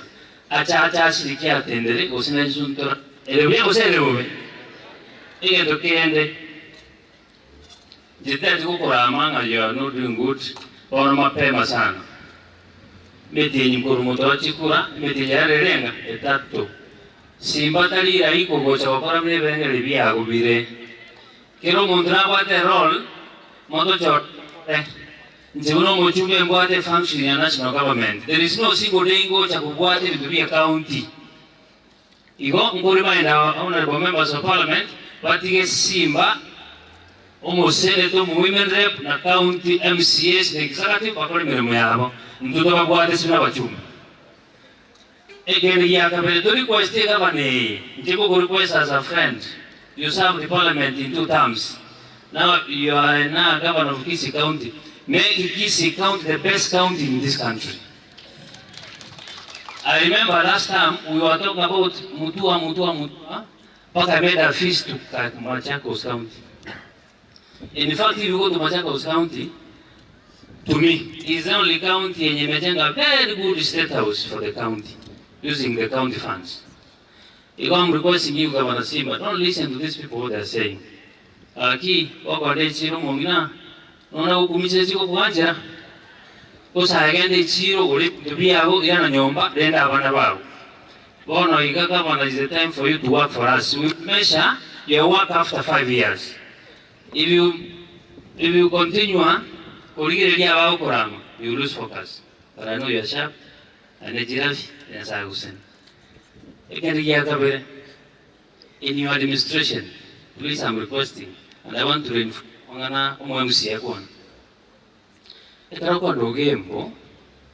in fact, in Italy, we talk no game. If you then make a trip, after this, you will sympathize. Ogembo is an old hospital. In fact, Ogembo is senior to Wanamaran. But because you have an area called Tooth, they are going to go to Ogembo. A Kavajaria, Maran. Akina to go to Ogembo. Kusama Takwa Ogembo. E che lo si mette lì mote, o come li pera, e che lo liquama. Lì pera che lo liquama riguardo mote che lo monta, matura che lo monta a tonera.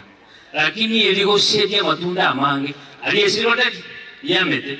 O ignorenga, you come from Motondosa. The neighboring constituency, Bomachori, Bonchari, na South Mugram. Osama Wagi. You got to get a list of employees or employees in the county of Songo. After Bobas, because no go into Machori, and a Bugian, and then you go in charge, but in Banyolete, one of the one of war. I was all you. In Chilagite, Governor almost an orange, like the first time, they carrying water. A minister for water was celebrating, by the way. Kamuliko is key, Yabeka Macho game. You got a Macho game, by the way. Liverpool, Chaka Kurkirati. But if you go to Kirati, you'll find a very big water project. But you give us a good teaching, what much. I can't consider those facts. Igore municipality as fast as possible, enable donors and the government to fund you. You almost have no ever. A municipality to Igore as soon as possible. Again, a year, Keratu, a county Goretan. Alibunge, I've made an amendment. Governor, you're my friend. Amendment, the Kisii County is too big. Kisii County, we have 9 constituencies. Governor, don't talk of one constituency which is 2. It is 1 among 9. Don't even concentrate. They are just complaining because they have reasons they are doing it. Me, I'm thinking that the county is too big to govern by one governor. I've developed an appeal to CAF Kisii County to have 4 constituencies to form Gucha County. So to Arivasi, Machoge, Abagirango, to Wale County, and whatever area, Ogembo. To watch a money. Next time, what's your governor? Our president is making a lot of amendments in terms of our constitution. He proposed, we had a PT last time. We are proposing to have an office of opposition party, opposition leader. He's proposing to anchor CDF in our constitution. We are proposing to have gender rule. I'm also in that amendment of the constitution, we also amend to have Gucha as a county. That's my prayer. If we have good as a county, we will get more employment. Simba here is a governor who is well connected. Is first lady. No Gusii, what's the name Gusii? Tell me Gusii. Again, never alicha ina to rata chief factory hapa kama Mukumi. Those employment ima diwa kanyora. Tell you what say ka? You gotta support this governor. He's a young man, he's my age. They are kumwaka magana for no good reason. I may not go and names the majority leader. They have sent me to talk to Amaraba Chumbe. I am disappointed because it takes us into Gogora. No, there is no reason why I Mike as a leader or call it a division of politics. We are not supposed to preach clanism. No, we are one people. We should serve our people as one.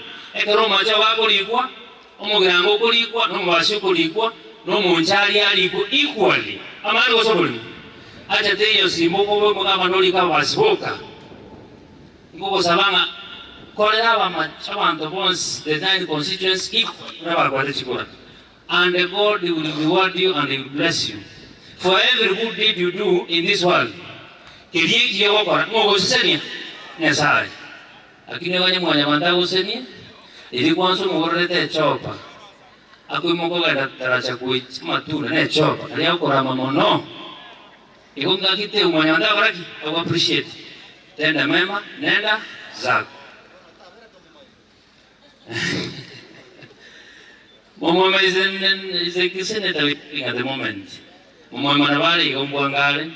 I remember last time Simba no Alengi. To go with Samatiam. Now I go because it's bad. He want Mumma because Navari Wango, but he is having a point. One of Governor Koranga, what is complaining? Is it valid? I can answer Gambe, very one. Really? So that will take a look at the number. Change our constitution to Konyeri Bantuita, narrow list of Guatalia, Bago claiming a quality directors. In effect, because it's not possible. Na ndo liga wanta bango rutu umachoka cha tusieke and we are neighbors. That's not possible. Tanga karo basi utangana mazga wana wewe kwa machoka. If we have opportunity simply our people here are unemployed. Weka bantu ziba ku mincha weka ba machoka. Weka banyalibali. Weka banjali. Esa llama ke amana uso bulmwa. Esa llama ke nasa ta ko senia. Lakini ko basabera Ama Igari president, and Mumuanche, Mumuwate Semen for the 5 years. I know most of us last time, we supported our president halfway. I'm a member of parliament under UDA. I'm requesting the Kisii leadership, and I want to appreciate Governor Simba. We were in the same in State House.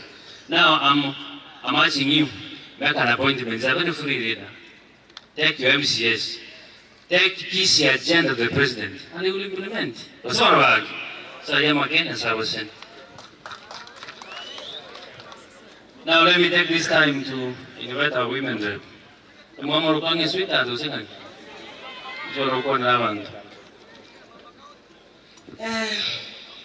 Happy Jamuhuri Day. Sweetheart, happy Jamuhuri Day. Thank you very much. All protocol observed. Today we celebrate free rule, where we govern ourselves. We celebrate evolution in Kisii County because we have our governor, we have our MCAs, ministers, chief officers, and all staff. So we celebrate County Happy Jamuhuri Day.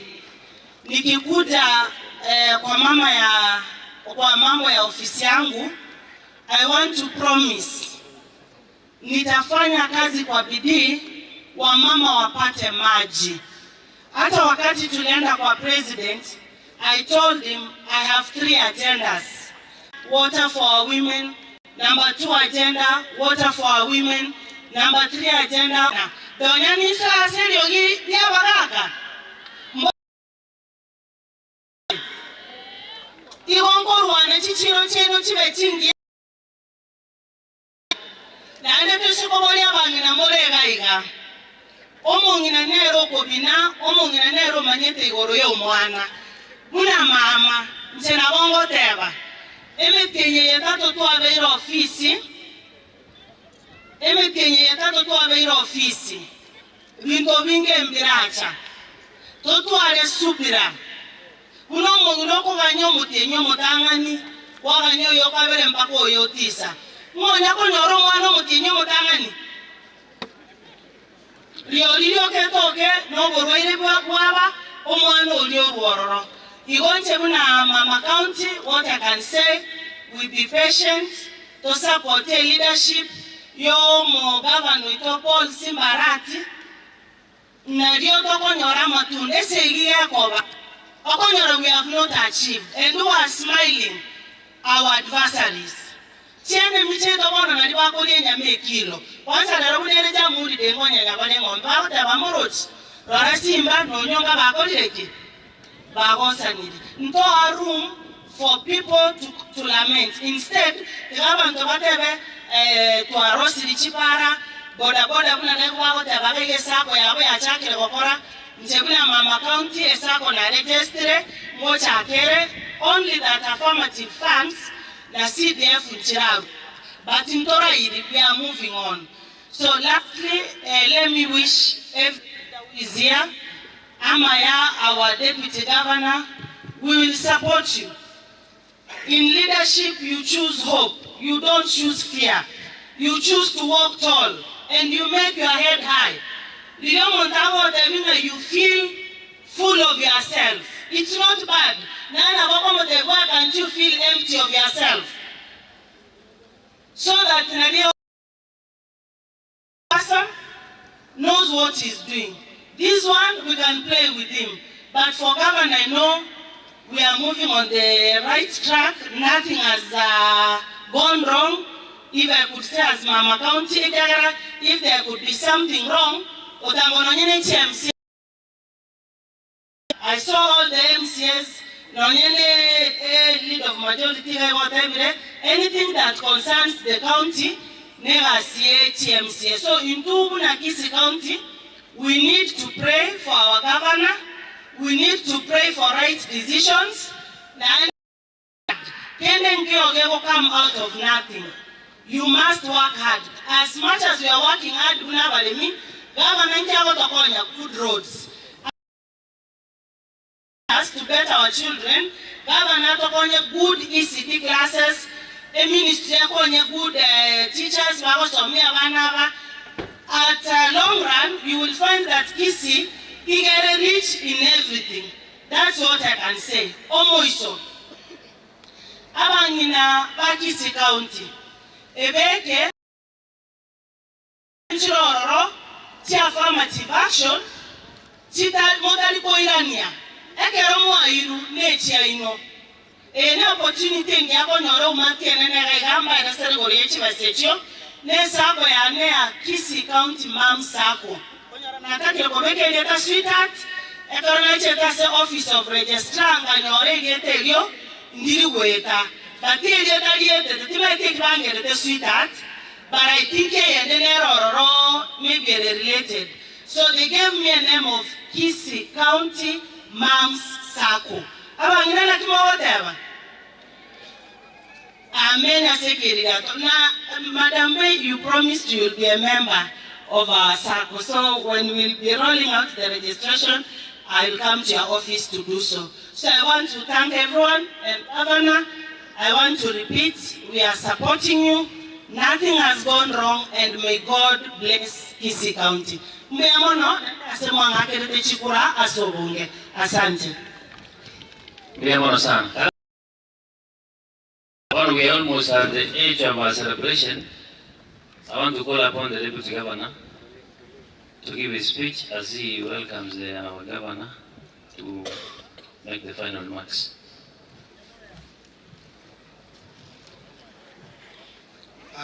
Your Excellency, the Governor of Kisii County, the Honorable Simbarati, the First Lady, Mama May Arati, County Commissioner, Kisii County, and the County Security Team,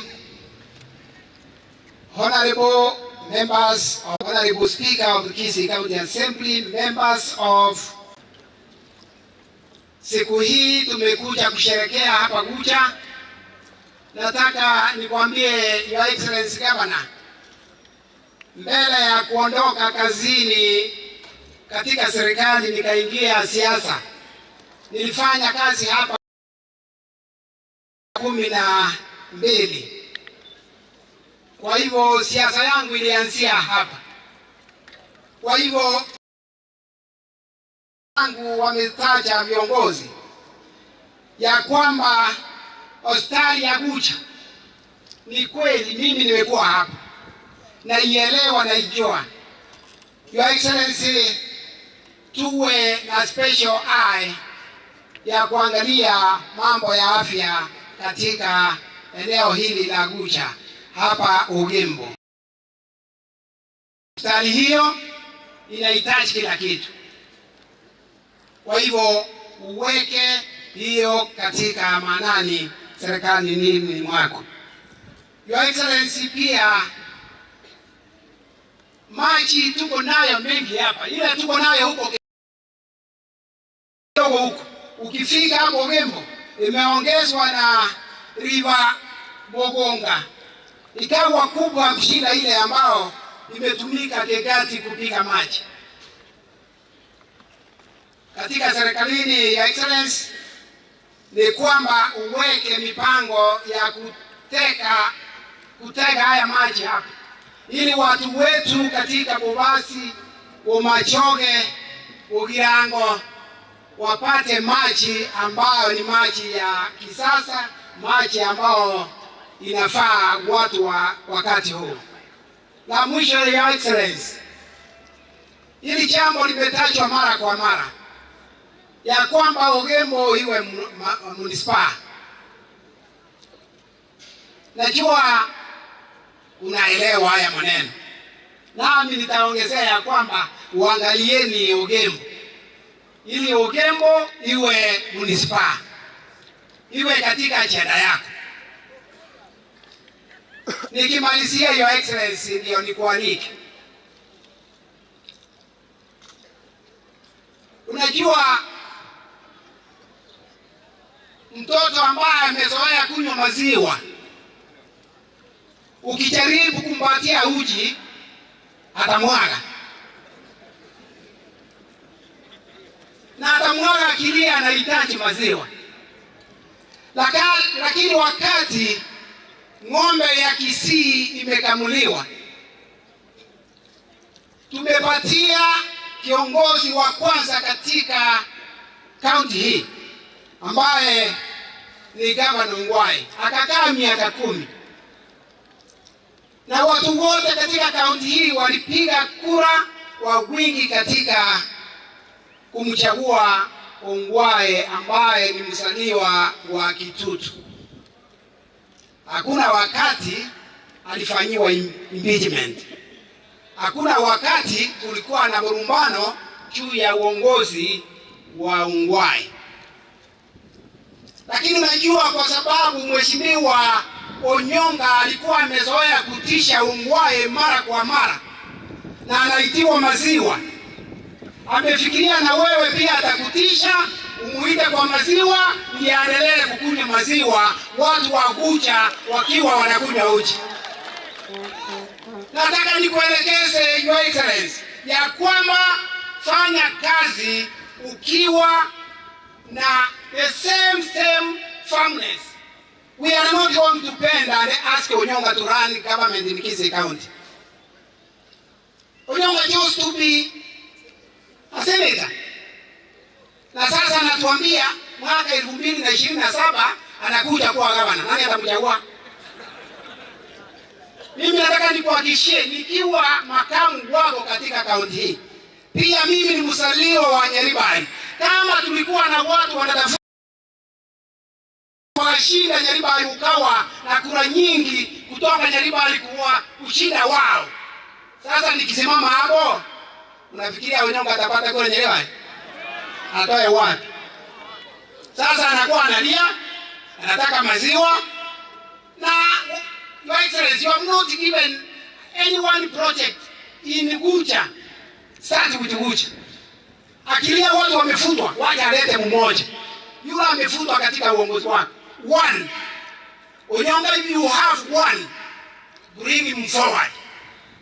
Hatutaki kufanya uongozi katika makamera, unataka kuita watu, hata watu wa Kitutu, sio wote, viongozi wako hapa. Ni Onyonga tu analia. Hawa viongozi wengine wanataka kuongoza watu Kitutu chache wako hapa. Kwa hiyo Onyonga, tunakusihi, uongozi sio kuita watu Mosocho kwa hoteli, uambie umekosewa, kwa hivyo wapunge mkono kupiga kama narati. Utapata hiyo. Watu wagetu tunawaomba tuwe kikundi kimoja vile tulipiga kura kwa wingi katika gavana Simbarati. Tuwe kikundi kimoja. Onyonga kama ameamua kupasua aende nje ya uwanja, mwacha aende peke yake.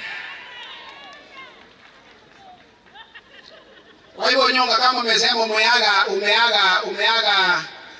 gavana umeenda, si wengine tutakuombea tukisema kwa heri? Kwani tutakwambia nini? Haya. Your Excellency, sir, allow me to do my singular duty to invite you to address us at this point. Your Excellency, sir.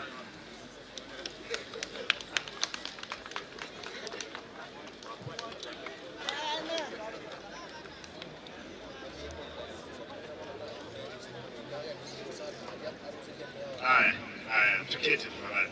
Tuketi. Wacha nichukue nafasi hii tigandige yibagani abende tukwana ni asegeti ya Tendere tigangondole ngamunyi wete no muraba ntwamintu mbiyamole naende mbiyamono moko nganchira nsome speech ngwa tenke tumanye kwa kukaribisha the commissioner atusomele speech ya president. My deputy governor, Honorable Robert Onsare Munda, the county commissioner, honorable members of parliament who are present, the Speaker of Kisii County Assembly, honorable members of the Kisii County Assembly, members of the County Executive present, and distinguished guests. Ladies and gentlemen, I'm delighted to address you today on this momentous occasion when our country is completing 58 years as an independent nation. Let me also take this opportunity to all folks from the great county of Kisii and all other Kenyans, wherever they are within and without the Republic. Allow me to say this before even I proceed. Monganchire leruneli tuku yingi njoli nene. Leruneli tarikirenga. Nalitua nyolandege tokieki. Obo sole. Nganchire. Ntebeiga. Embwato mugoko nene kiagera. Itukeli tua nyolando obo sole. Nalio Mukungone, my wife, I voted on 12.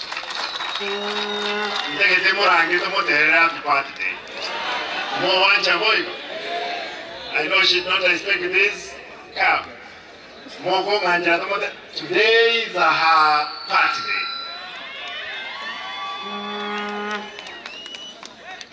No, kuja. Mwoyo mwaenda hotel. Yeah. Happy birthday, dear May. Happy birthday, dear May. Happy birthday, dear May.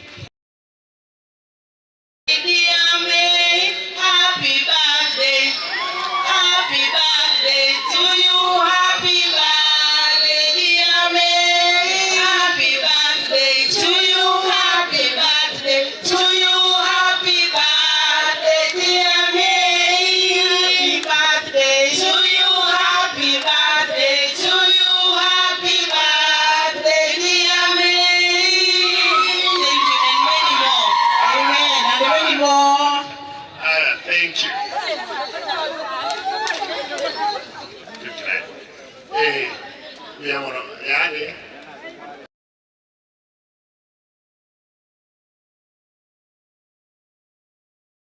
siku Kenya tulicha nimekumbusha. Allow me to continue. It's only that I remembered that I needed to do this. Otherwise, I'll be told I'm a Kisii man. You know, we are hard. The importance of Jamuhuri cannot be gainsaid, since it is a moment for us to relive the day Kenya attained self-rule and the president's struggle. This day reminds us with gratitude of the selfless struggle of our freedom fighters who heroically gave their lives to set us free from the yoke of colonialism that dominated for years. Today, as we take stock and appreciate this eventful journey of independence, we are confident that the future of our nation is indeed luminous. Indeed, our devolved system, encompassing 48 governments in one nation, the Republic of Kenya, structure for national development. Ladies and gentlemen, it is through the spirit of devolution that we have had to observe this year's celebration here at Tendere, and closely work with our counterparts in the national government. We will be holding our celebrations in other sub-counties away from Kisii municipality on the rotational. My brother, Mheshimiwa Alpha Miruka said, we will be having these celebrations rotationally. We'll be in Bumachoge, Borabu, we'll be in Obasi, Grango, Nyaribari, Chacha and the north, Bogetutu north and south, Bonchari as well. These will ensure that the residents from all parts of Kisii are involved and addressed in line with participatory development principle. Invest in my brand of administration. We wish to involve all in matters of development in bid to improve the lives of our people, in the spirit invested by our forebears during the freedom struggle. And in this is my transformative agenda for Kisii County. It is all inclusive, with the public being centered in all county government decisions. For instance, to enable us come with the basic-centric county development plan, we recently conducted an elaborate public participation exercise right from the village level at the sub-location. And we did, and I'm happy on the county commission, thank you to involve your whole team that was involved in the public participation. I thank the National Government Administration Arm, led by the County Commissioner, for working closely with us to coordinate the exercise. To achieve success, we will take concerted approach in incorporating leadership both in the political and national administration sphere. In order to uphold the welfare and development of the county residents, we undertake the chief in execution of government projects through public participation and citizen involvement in the key decision making. Ladies and gentlemen, so as to attain the meaningful development and service delivery, we are aligning our 5-year CIDP to mirror National Government Development Program and transformative agenda invested in Simba Manifesto. Equally, we are working on the county supplementary budget to align and incorporate quick gains program to address urgent, emergent public need such as road, education, bursary, and healthcare. However, ensure efficiency, prudential financial management, devoid of corruption, is central in our operation. I know those ones who are following me, I'm jamming so many things because I realize those ones who did me this, it's a long script, therefore you'll bear with me. To this end, all county staff have been put on notice to diligently operate in a corrupt-free mode. All face the consequences. I also ask members of the public supporters in this cause because it takes two to tango. So, ladies and gentlemen, to help to actualize the vision for development in order to have in place a robust delivery structure, I recently appointed members of the County Executive Committee to help shoulder the development agenda. And you saw them, the 10 of them, except the one who is out on duty. At the same time, I take this opportunity to outline that we are undertaking an audit for all county staff through concentrated, repeatable human resource management. I want to repeat. At the same time, I want to put it clear. We are putting forward, it's not targeting anybody in the county. Rightly the way they have put it, I need to know whom I'm working with. I need to know who are the staffs in the health sector. I need to know who are our inspectorate team. I need to know who are collecting our revenue. We're not targeting anybody. We're not targeting any clan in our county because these are our people. For instance, we have noticed that a number of staff have stagnated in one pay point for several years, while others are replaced to perform duties outside their professional mandates. As a result, others have been rendered idle or complacent, weighing heavily on output.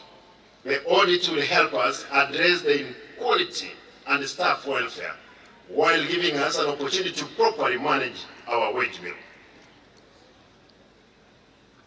I appeal to good people of Kisii County to support us to achieve this, since no one who has been rightfully employed in the county. Ladies and gentlemen, let me now emulate what we have proposed to achieve in the areas we have flagged out as a high priority in transformative agenda for Kisii. Agriculture. That's why you've seen the Minister for Agriculture, a lady who has immense experience. I want to talk of trade, education, and even to poach. This gentleman from the national government, from the education ministry, he was leading the debate line for him to come and actualize the dream of the national government within our county. I went ahead, I got the lady from East Africa, the lady who is in charge now of lands. I wanted the best. I didn't want anybody from anywhere else for our county, because we did promise we'll make Kisii great. Ladies and gentlemen, as we promised during our inauguration, on our Paretheram products or production drive or strategy, I'm happy to announce that already, in partnership with Paretheram Processing Company of Kenya, we have rolled out ambitious drive to have farmers in potential areas to return to Paretheram farming. And this was done like 2 weeks ago by my deputy. Already there is enough seedlings in the nurseries. God willing, in another 2 months, Wanadij, you know very well, you did a good job.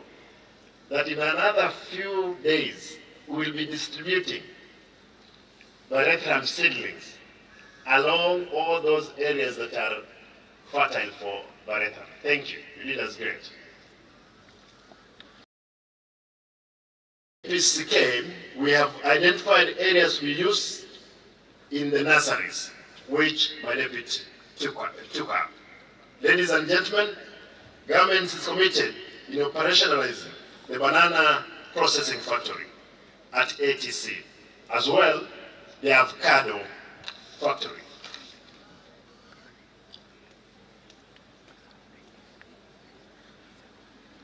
Ladies and gentlemen, in order to achieve great strides in the agriculture sector to boost farmers' incomes and nutrition among population, we must venture in diverse areas of food production, including aquaculture and poultry. This will help us to avoid overstretching traditional held food service sources like maize and banana, which have been affected by administering the arable ground holding and soil potential exhaustion. On dairy farming, it's notable that majority of our farmers in the county rely on dairy farming as their main source of income, but the full potential of sector in terms of zero grazing is yet to be realized. We will uphold the uptake of artificial inseminations program and support farms to access the service at subsidized rates as to ensure sustainable milk production. Ladies and gentlemen, health sector, and this is important to note, you remember I've involved my county, and when you see the MCAs behind me, it's not simply because they're either, of the imagination of anything, is that I've involved them in every step that we are making. I have not left these people behind. In distribution of drugs, I've called upon them. They are the people, they are the agents who have been delivering with the staff of the county drugs to dispensaries and other health facilities. I want to affirm that already with the help of our MCAs, we have distributed patches, drugs, and pharmaceutical to all our dispensaries, health centers, and hospitals. Ladies and gentlemen, on universal health care, we have 65 specialists, areas of medicine and work of universal health coverage, which also our president is passionate of, that the 65 specialists, we're going to have them rotate in the 161 health facilities to help our people. So that if he's a gynecologist, we'll visit Ogembo, we'll go to Nduru, we'll go to Marani, we'll go to Kesusu, all around to see our people at their nearest place of operation. Ladies and gentlemen, I'm happy to report that while prioritizing the health service sector as a county, we're also engaged with the Kenya United Kingdom Health Alliance, what we call KUKA initiative, which seek to turn around operations in the health sector in this region. To facilitate the enabling universal healthcare through the sound partnership, a formal Kenya-UK Health Alliance was established in 2021 at the request of Kenya High Commission, London, using funding from the Health Education England. For those ones on doubt, why I went to State House is because of this. I went to meet the President because of the Kenya-UK Health Alliance, where the UK export finance $1 trillion as a region, and the hub is Kisii. And that's why I went to the State House. I did not go there to do anything else. I'm happy And our Minister for Education, Honorable Majogu, has signed the memo to the Cabinet as the same thing with his counterpart from Health. Treasury has signed. I'm told the AG, probably God willing, and we pray that today it rains on us. Tomorrow, the Cabinet memo, it will be going for the Cabinet discussion, and the President promised that we realize getting this money here. And that was the reason why I went to State House. And my business, I'm among the 48 governments, and I have no business not to work with the national government. I will work with the national, and that's my business. Najua akili ni nywele na kila mtu ana zake. Mimi nahitaji maendeleo kwa watu wangu, wale ambao walinipigia kura, wale hawakunipigia. Ndio sababu hata ukiona rais mwenyewe, wengine hatakuwa tunasupport yeye, lakini tumeondoa kwamba hakuna roho safi, anataka maendeleo.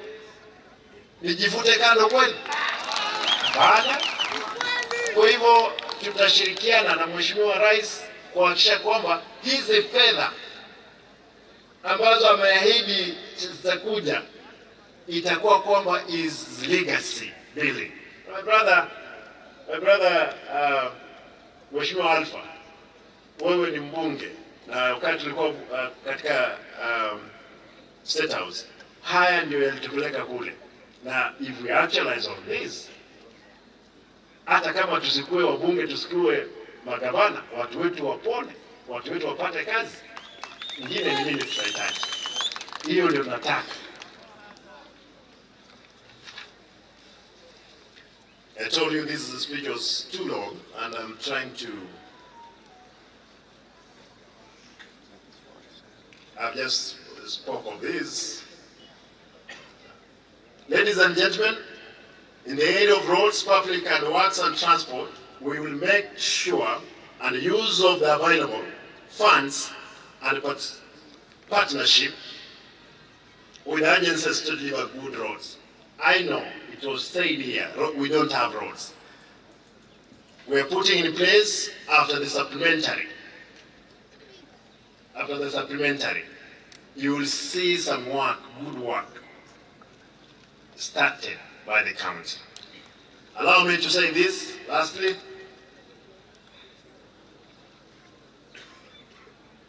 I saw Mrefu you said of Nyamira. Another area of priority is urban development, where we are endeavoring to improve infrastructure development and amenities in line with the rising population in our urban areas and towns. Waste management has been a challenge in Kisii municipality and other towns. And you have seen, we are clearly the mountain of Nyamira West, or the dam inside. In another few days, we'll be having a park, a recreational park, where our young people, the elderly, when they have walked in town, they are tired, they can take a rest in that park.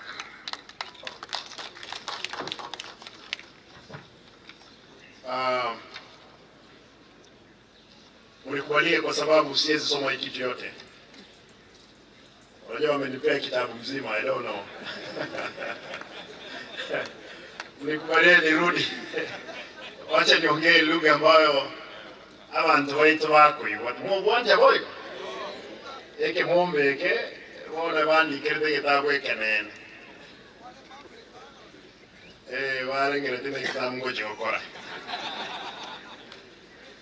Abantu bamitu ndaite nkuwa nengukora chinga ki bene cheike ne chinga kichi ndaite litanga nimbakire mbyamono esenge njumwa twakirite chikura watwakira chikura chinyinge chikura mwangakirite cyarenge chikura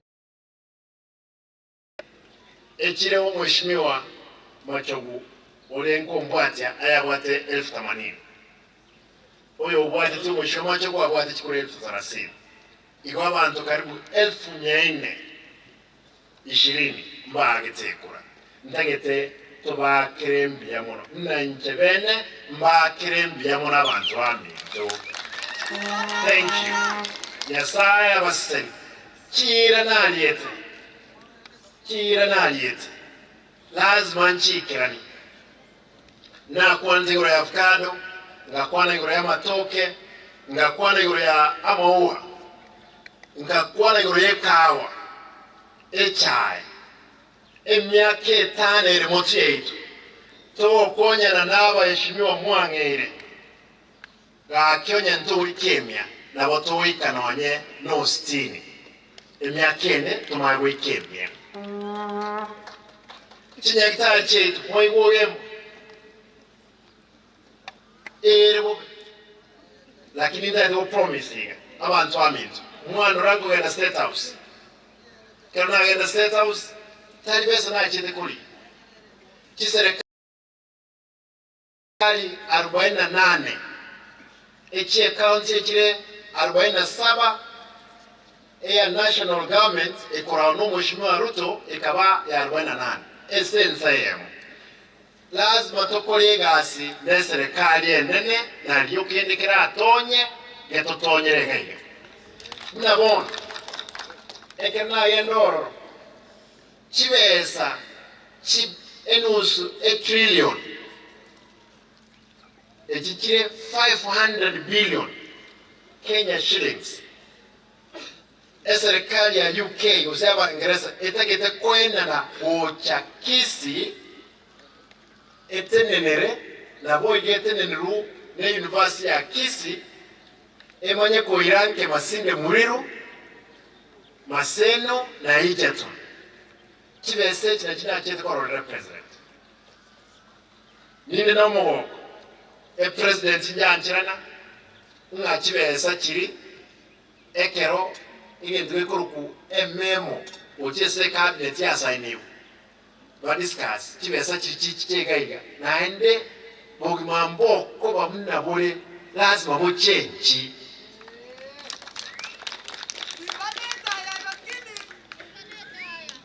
abantu amiti ndaye ko report karutoa kwanza no mheshimiwa Mocho nande vinasa ine TMM no mheshimiwa o health Muswat Susan na sign treasury ya sign umuntu tara sign na Anton General go sign ya link president ndinga wago sign ya sai kawa nchamande na be meme yeko gendaralia cabinet sabali ide ko babyegaki ekinenge tukera tokonye nyansengima na East Africa na kitu kwende gukorera abantu wetu amaua umweshimiwa Monda chibikibere chaera na mubuli akagendera mutenda kubeka kinasa kya amaua usime kunyaliba masaba rogoro bobasi bumachoge rogoro ons twabekire kinasari ngoyanza tole koenana embego yemo bana dichi chitarike 22 a factory ya avocado ngonye igora tole alietisi umuntu ulio etega zinaba Ingereza etwa mwete mpaka tariki 22 igo chi avocado chine chons aso korosia mafuta ngoyirukira aralia etisi karwaro sina nene torero sina nene tulino nene no ngocha ngucha matega iga ebe kuoro ama toki ni maitega factory ni watebe chana lakini integitendo nga kitoko nyerose umweshimiwa ongwae nanye igorete lakini yachire ngora ninje minyo ky'abantu ororo ndole gasyo senera ngo baboli nkimotali ko kolere gasyo ko gwe bakumana emo wanje bakumana ngira ne mai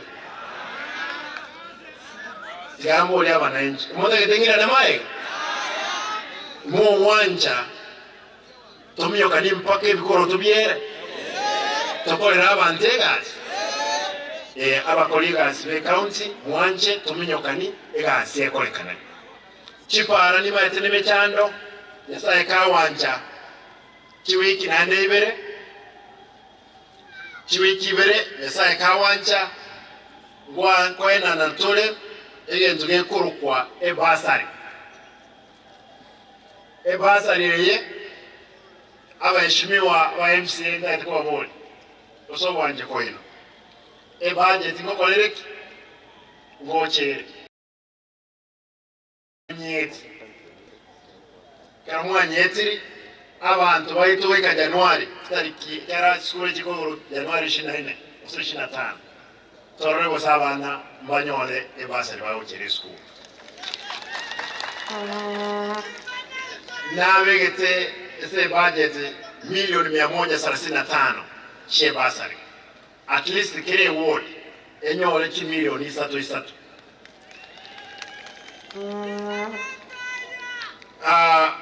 egetiek mheshimiwa mkuu wa bodi ese budget tena nyasaye kawanja ninjenga amera bambise bana torole chibesere ngitoko gano katata Ozengaliga timbo atigeti kende kana kole korosi ke town ikiamara ni oge koran lakini yeye na kole ke town lazima trosi ngeti ekekyan kaga ya bantu bako mupira bantu bakorera na materoro torenga tokorosusia muwanje boyo mwako wala yoroye pale ye kiraba ntabange tete basabe mwezi nkoli kande kena lirube ndolo kusemba weke chipampu nkega nali abantu wetu batakwese pale bamrabe pigi mwarora nto akora nto igole esako yenu asina ena neta chimilioni 3 chiane president kanga chimilioni 2 na eno mwasangiri karibu milioni agento ntotagete tororo usentu sangiri oburayi bolia tindigo chikoira na maiga abantu ngomana lazima make sure nga mwalirire ekekokoro na promises gendo ke mwele ntogende twara abantu ali bosongo n'abantu kubareto kubara abakoliega kirwisano na 900 boss tuatebrega abangira n'abagaka mora mubata abana nyomba kakingo tebanga kitgamanye kiro muntu masakara kyabwati ekero tukulinga masakara kayali abantu bayi murungani madenga yaya yako imurungani sababu teyo turayirira abana school abana bande mbako genda basoma bagende barosi certificate ko ruli barod bali ati mwanchegesa kungegendera imo wancha abantu bachete school batolaye bali tacheti onyino kwabisa nenti twabuse ono busukuma kigali kyoke abande tusukuma kigali kyoke nalitora akonye igesa kuyetu lero iga Makueni count deone leo setagete mocha kogenda mpaka Makueni omuntu nenkwensengi ekerachita aya agenda Makueni esenge nche gavana yale ngororo Professor Kifra Kibwana ekeraba MCA batagite nga bali kibeza angeti ekera abantu batagite kuyiba kibeza kyekipara agakana lero kiro omuntu akera okwana atagite kwenda Makueni akimu abasongo boro emukire tali Makueni bansire kwenda Kisumu nyanginyo ase checheta iyo akimu gani togende ne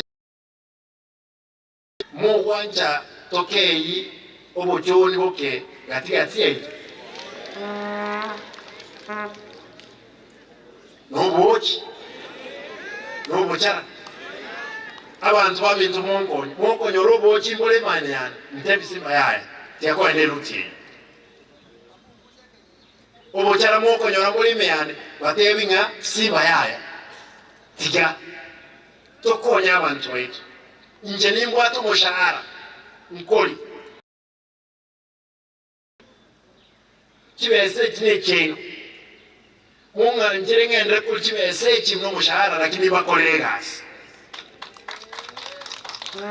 abashimiwa abankoli bari umushahara obo chibese cheno gasi chipara tros abantu baminto tigamba tebe egento kyogokumya egento nkire abantu bakorte chipara edeni tubuate yegasi ekolekante bosongo ere 1.3 billion Kenya shillings 1.3 billion lakini nabekire ekamit yokoligereri yogochunguza banyolere chipara karibu 160 nchikolekaniti abatagite basohoka ikibesa nateberenga ki contractors onde bwensi yokolte gas kuwaka na tole lakini yonye tokolte gas naende kuwalete claim besa tiyo tokoa naende lazima tokobwate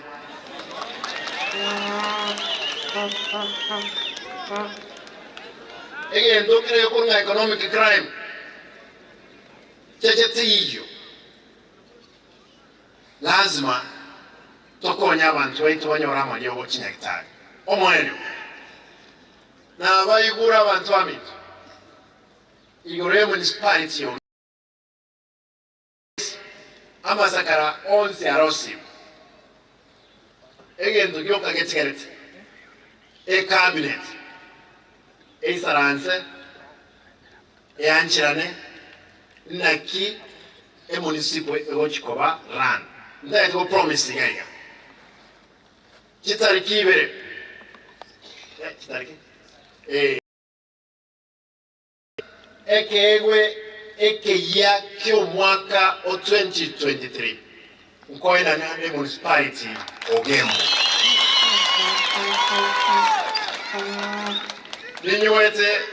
ninyiwete abantu bansirenga ninche chairman ninche manager tige ebintu ebyo nikikondronga kitoko nyora manager chairman ekyara nto okoleta esengenjo nayo omonene wekenyoro eto okoleta ekerubwate yona etauni yebenene ekere busungu igo nyiwete abantu bawondire chingoko bawondire amalimo bakunya kuisaranze ebyombe relax ninje gavana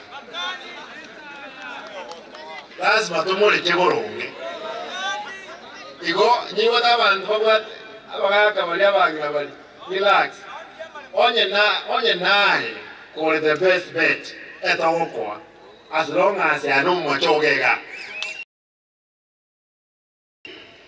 bwatete bumachoge ekabwata bugiranga ekabwata bubasi ti constituency renga inye bumachoge borabu chache bubasi bugiranga echinakyo kibwate municipality lakini nyasaye kawa njana ne miaka 5 no mheshimiwa Alpha Kwan lazima onyole twarosi no ne county yetu saidi kaango cha buboro na rule bobasi je bumachoge yende bugirango eonjo kanane na Kisii eonjo kanane wetu tunyare okonya abantu aminto ntagetentikire gawo mbasabe mwenzi esuku yabeire abana mulesiko balimo okubanya mpaka February abangina mulema abamama mulema abangina n'omule tenda abana baina abaiseke usinere tanga inaso amalito y'abana enachete koligi abantu abaswati nkoli kabake moroche abangira bakesanaga ese cabinet yani ese ngenje uchuli kurwe nyombe ningosomete onyora mwana mwisiketa politiki tayiyo ga kyoso wanje kweno lenda abana baita baiseke Abasajja mulema. Abasajja mukaba. Nawamule. Tenda abana baita abaiseke. Especially chinga chesu. Bana ambanyora malitu. Abana basome. Tonyo anekonyoregesa. Morole abana abaisike abantu basome tabange bali abaise balinga abakomupi. Eta ikem abantu bali the ladies that who are in leadership in Juga. Come. Even the Dr. Jen come here. Donya garandi donya.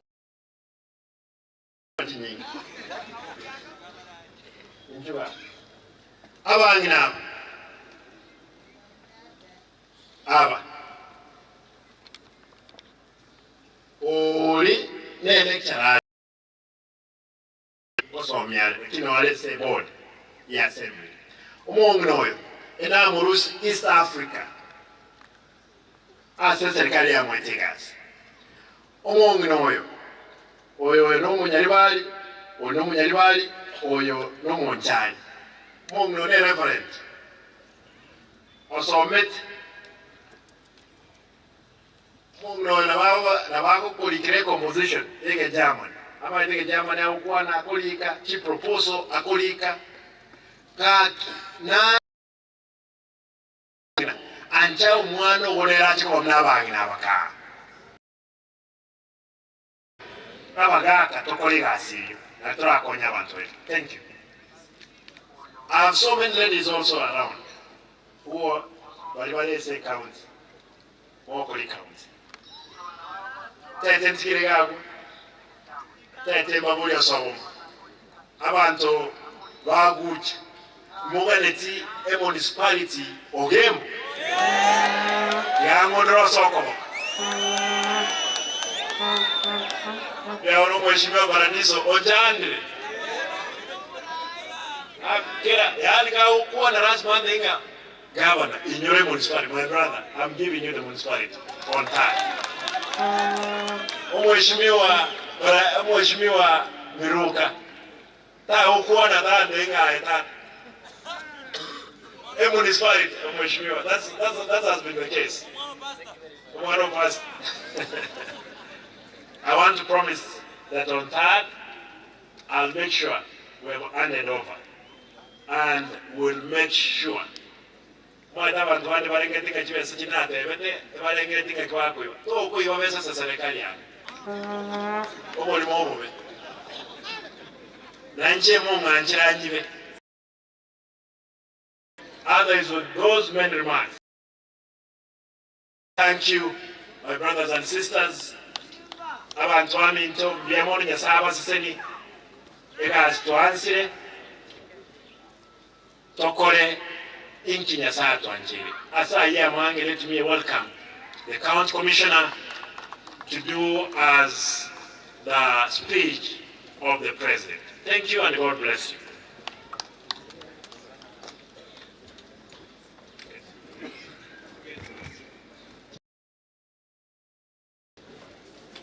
Thank you. The Honorable Governor, Kisii County, Deputy Governor, members of the National Assembly present, the Speaker. It is. You can hear me now? The Speaker of Kisii County Assembly, Member of Parliament present, senior officers from both the county and national government, ladies and gentlemen, good afternoon. Good afternoon again. Today is a special day, and I think the tradition of this day would be to listen to the address by His Excellency the President, and thereafter I'll be able to make one or two remarks. I promise to be very precise. I know we've been seated for quite some time, so I will make sure that I move as fast as possible.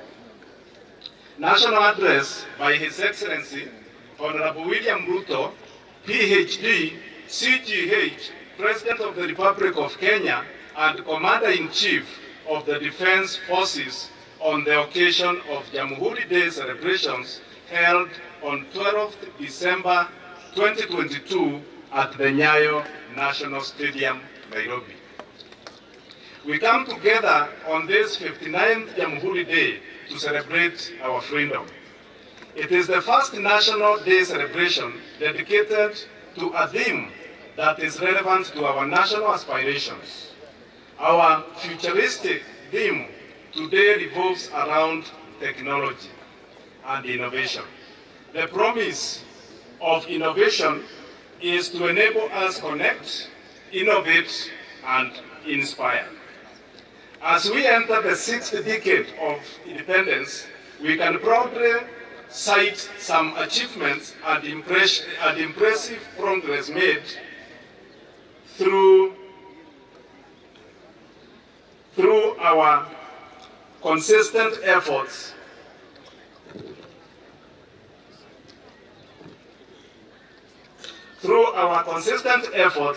as evidence that our freedom struggle was neither an empty political adventure nor a reaction born of idle resentment. We gather as a nation to commune with our forefathers who were long-suffering innocent victims of imperial plunder and colonial oppression, yet also heroic defenders of our inalienable sovereignty and valiant fighters of our freedom. On Jamuhuri Day, we celebrate the moment when a free democratic republic. It is also a time to reflect deeply on the founding aspirations of our nation.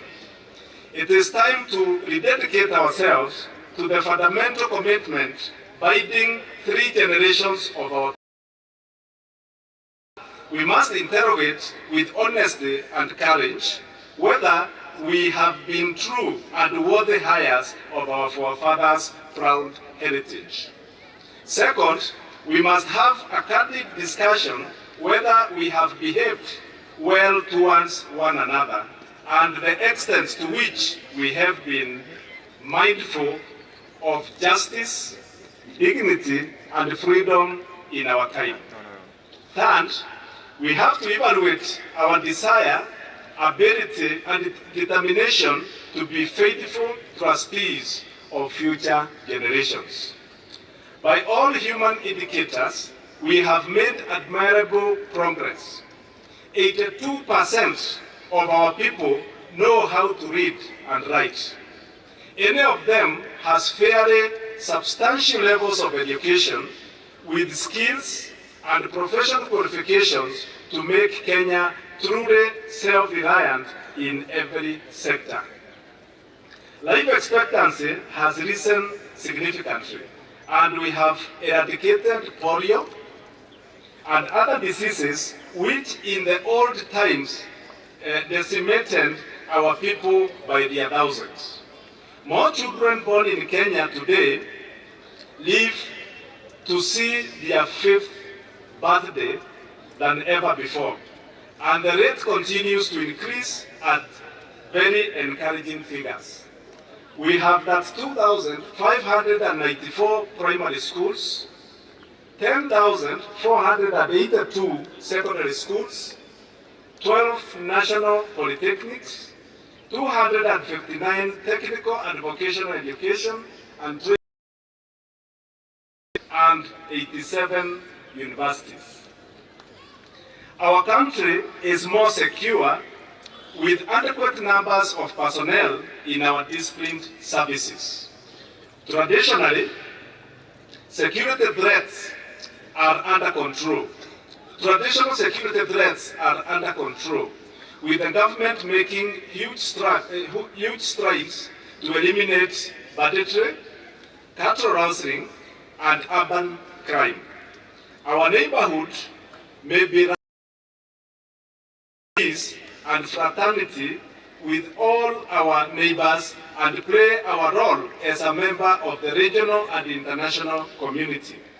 The Kenya Defence Forces continue to demonstrate through their professionalism, commitment to solidarity, and commitment to humanitarianism. Ladies and gentlemen, beyond our borders, Kenya professionals have excelled consistently for decades, enabling organizations abroad achieve their objectives and actualizing their career goals in the process. The data on remittances is an object of deep fascination, and not just because we are proud of the Kenyan diaspora for remitting over 400 billion annually. Remittances are also a reliable indicator of the value of professional contribution and impact of the knowledge, skills, and passion of Kenyans abroad. Our diaspora comprises our best envoys and demonstrates for everyone to see what we are capable of.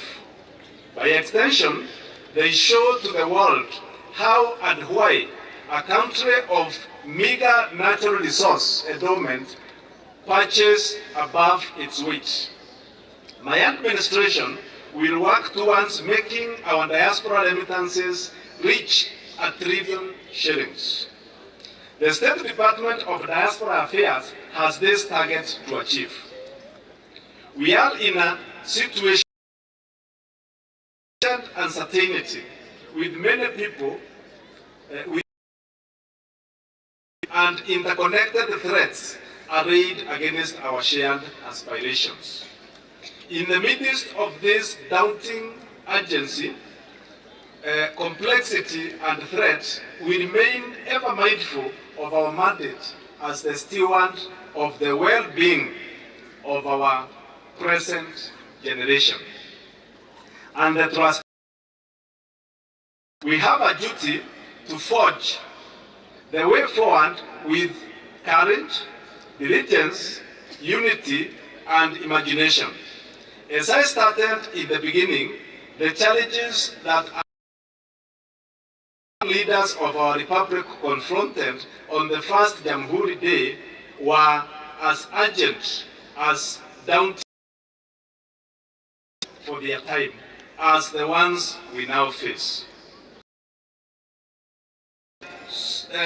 Solemn obligation to do right while laying the foundation of a flourishing nation for future generations. I have pursued several interventions since I took office nearly 3 months ago with the urgency, zeal, and focus that moment demands. On my first day in office, I appointed 4 Court of Appeal and 2 Environment and Land Court judges, and just last week, 20 judges of the High Court. We have also escalated the actualization of the judiciary fund that will increase the allocation of resources to match the needs of enhancing access to justice throughout Kenya. On my first day in office, I also executed the necessary instrument to actualize the financial independence of the National Police Service in the realization that this is the substantive enabler of genuine institutions.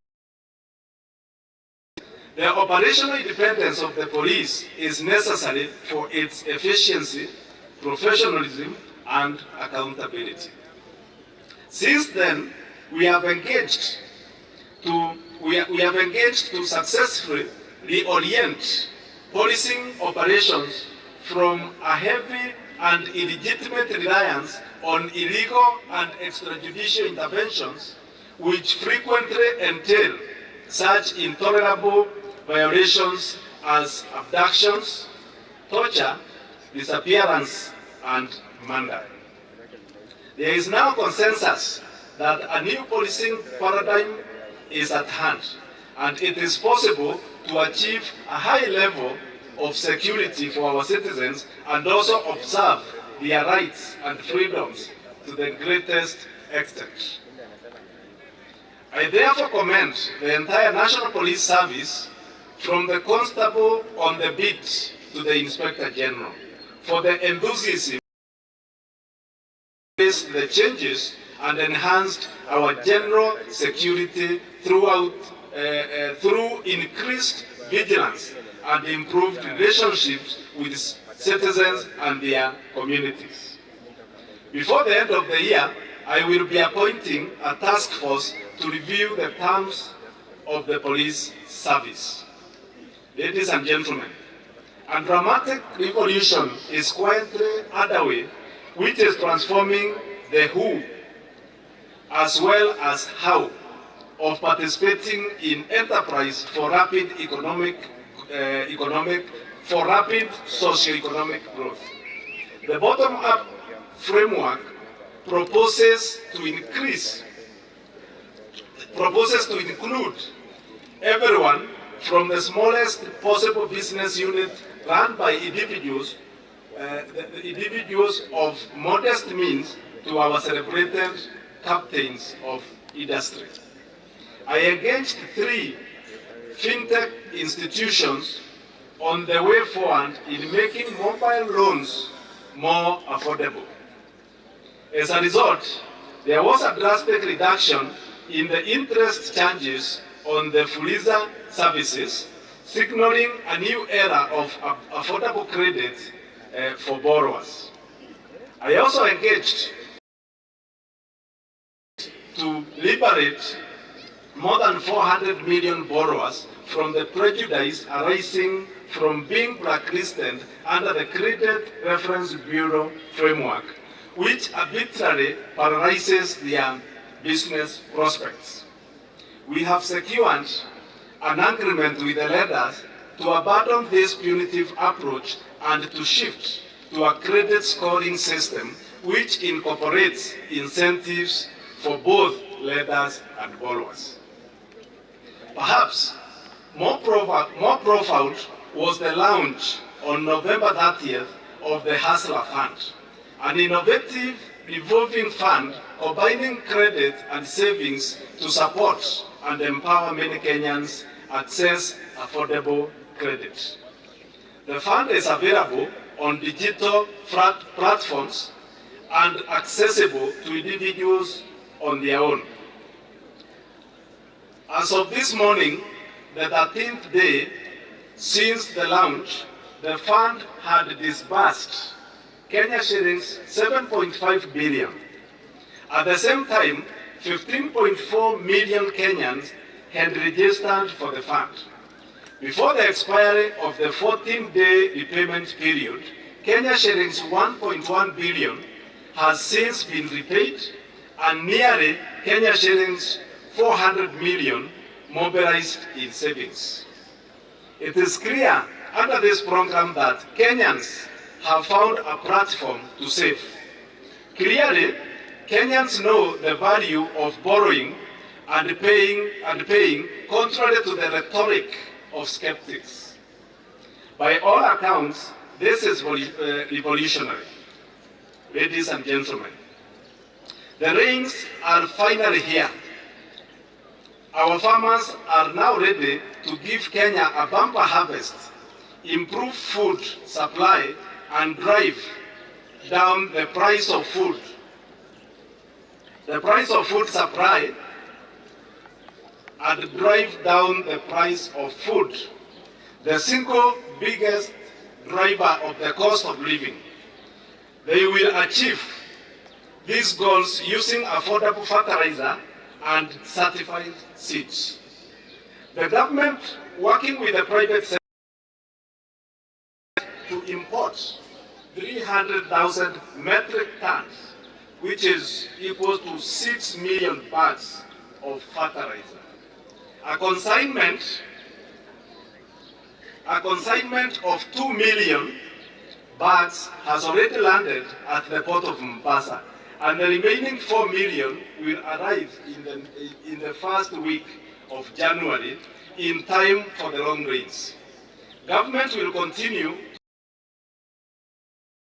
the price of fertilizer, and farmers will buy at Kenya shillings 3,500 a bag. To restore the former glory of our cotton-producing regions is the reason behind the government's intervention to revamp the textile and apparel industries and revive cotton farming by providing high-yielding, disease and pest-resistant hybrid varieties to farmers. We are determined to bring back the forgotten smiles of cotton farmers.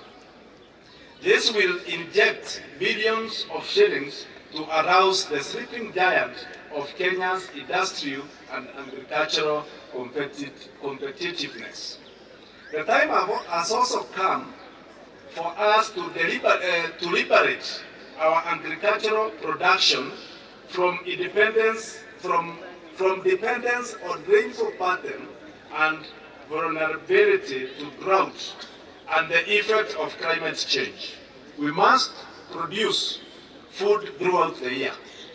We have identified 100 dams in various parts of the country to double the land under irrigation from the current 670,000 acres and progressively increase it to 3 million acres.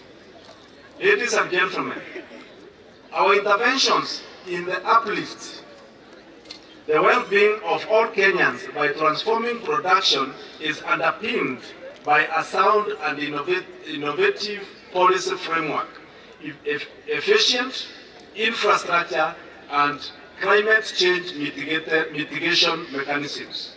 We continue our push to intensify national connectivity through road, rail, fiber optic infrastructure to support production and innovation in every part of the country. We are finalizing a framework for centralization of resources for all stalled infrastructure projects. To combat effects of climate change, we have commenced our plan to grow 15 on 11 million hectares in every part of 30. Our objective is to increase the number 12% to 30% over that period. This program will be implemented throughout the Ministry of Environment in collaboration with county governments and many other stakeholders, local and foreign. Working with the county government of at least 11,000 young people to grow a minimum of 1.5 million trees in the city's open and public spaces as part of the big dream of greening the city of Nairobi. I have also directed the Ministry of Interior to ensure that all regional commissioners, county commissioners, deputy county commissioners, assistant county commissioners, chiefs, assistant chiefs, and Nyumbakumi officials mobilize the public drive for national tree planting culture. The exercise will be coordinated at the locational level and cascaded downwards. Every chief shall dedicate at least 1 day per week for a public baraza cum tree planting drive, in which the public will be mobilized to plant and grow at least 3,000 trees weekly within their respective locations. This weekly deliverance will be a shared responsibility among the chiefs, his or her assistant chiefs, and the Nyumbakumi officials. Each assistant county commissioner, deputy county commissioner, county commissioner, and regional commissioner shall file monthly returns on these targets to the Ministry of Interior. Free seedlings will be provided to the public through chiefs, schools, and other public institutions by the Ministry of Environment and Forestry. Ladies and gentlemen, the cost of housing is a heavy burden to the majority of Kenyans and is the major factor driving the proliferation of slums. We are committed to make housing more affordable, enable more Kenyans live in safe and dignified homes, and create millions of jobs and entrepreneurial opportunities. Through our program, supply of affordable housing at the rate of 200,000 new units every year, we will lower the cost of living for urban dwellers, make the dream of home ownership possible for the majority of Kenyans, and Kenyans with units available at monthly installments of between 2,500 and 10,000 Kenya shillings. Of jobs for all categories of workers and thousands of SMEs as suppliers. We will be intentional about job creation in our economy. The Kenya Industrial Estate will provide intensive coaching and mentorship to 100,000 entrepreneurs and provide information and network opportunities to 250,000 youth. The Kenya Revenue Authority is now implementing our new tax administration policy, which has seen manufacturing firms earlier shut down over tax disputes reopened, injecting much needed revenue to the economy and returning thousands of workers to their jobs. Continue supporting our efforts by paying taxes. Ladies and gentlemen, we undertook to review the competency-based curriculum following the concerns of many stakeholders, especially parents and teachers. As you know, we set up the Presidential Working Party on Education Reforms to engage stakeholders, report and recommend measures to be taken. In fulfillment of our undertaking to increase citizenship to the Pemba people living in. Ladies and gentlemen, we are proud of Kenya's consistent record of leadership to advance the cause of peace, cohesion, security, and stability in our region. Under various regional and continental frameworks, and with the support of international partners, we are deploying our positions as a regional anchor state for the benefit of our neighbors and region. My predecessor, President Uhuru Kenyatta, working under the aegis of African Union, is engaged in mediation efforts to restore peace and stability in Ethiopia's Tigray region, and under the East Africa Commission initiative to restore normalcy in the Eastern Democratic Republic of Congo. Our interests are nested in a dense network of reciprocal democracy, which helps our agenda to attract investments, forge partnerships, and create markets for our exports and employment of our youth, locally and overseas. In the past 3 months, we have aggressively sustained our pursuit of mutually beneficial endeavor with friends and partners all over the world. We have engaged productively with East Africa Community member states, the governments of South Africa, the United States, United Kingdom, Spain, Qatar, Germany, and Southern Korea to scale up bilateral ties and to explore avenues for collaboration in multilateral fora. We have forged agreements on mobilizing investment and financing in a wide variety of sectors. We will continue to engage the international community as we implement our plan.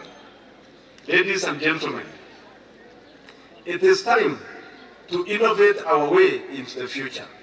It is for this reason that on this Jamuhuri Day, we as a nation are staking our claim by rallying Kenyans to begin the work of designing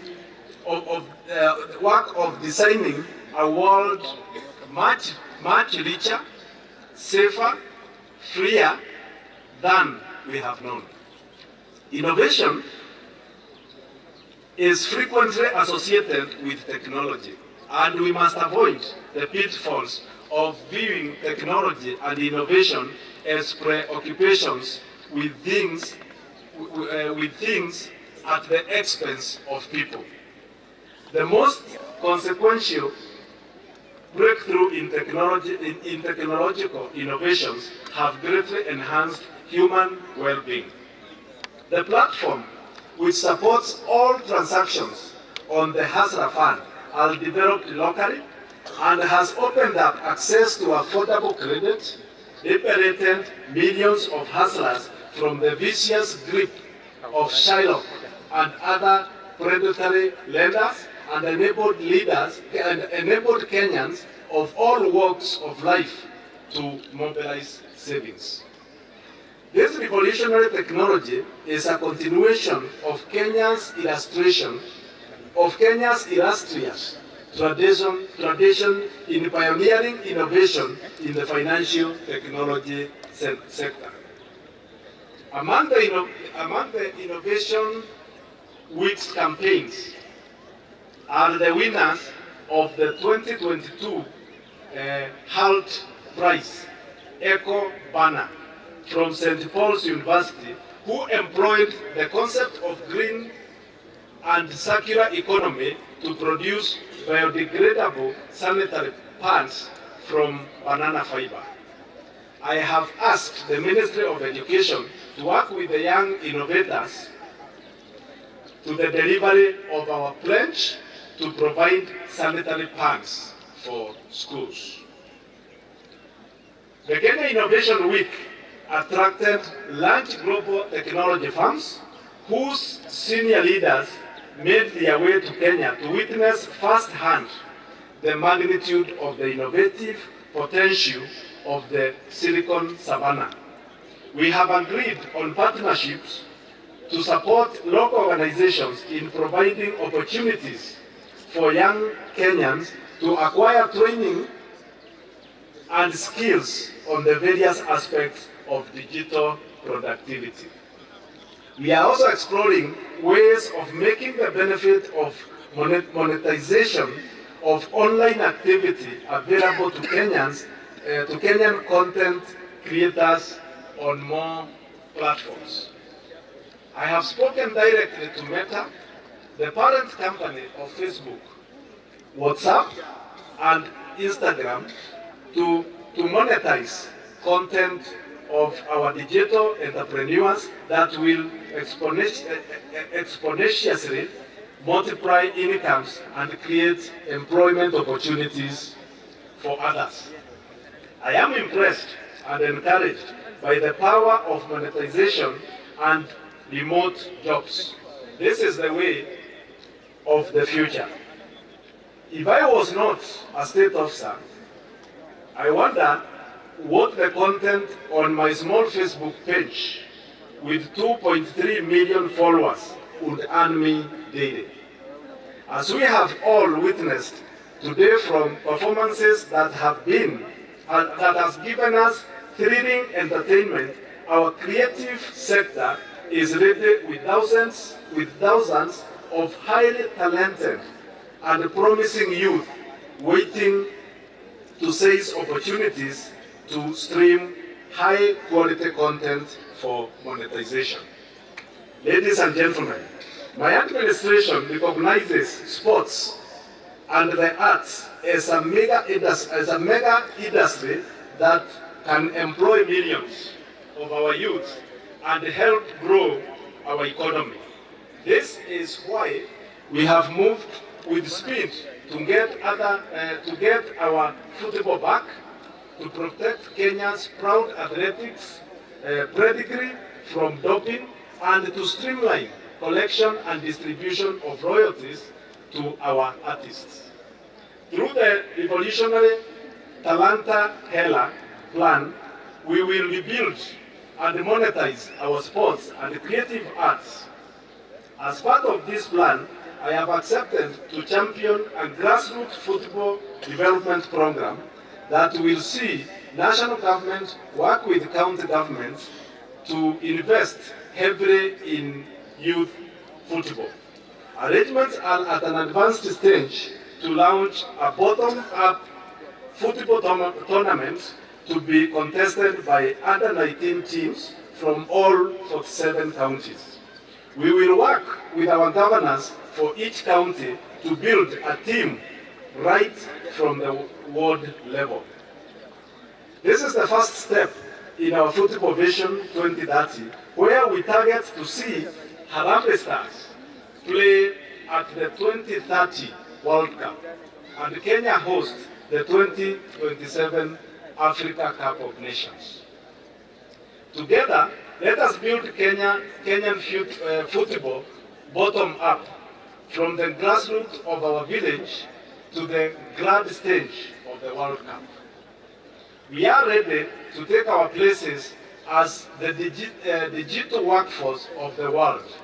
Our commitments under the digital superhighway component of our plan were intended for this specific purpose.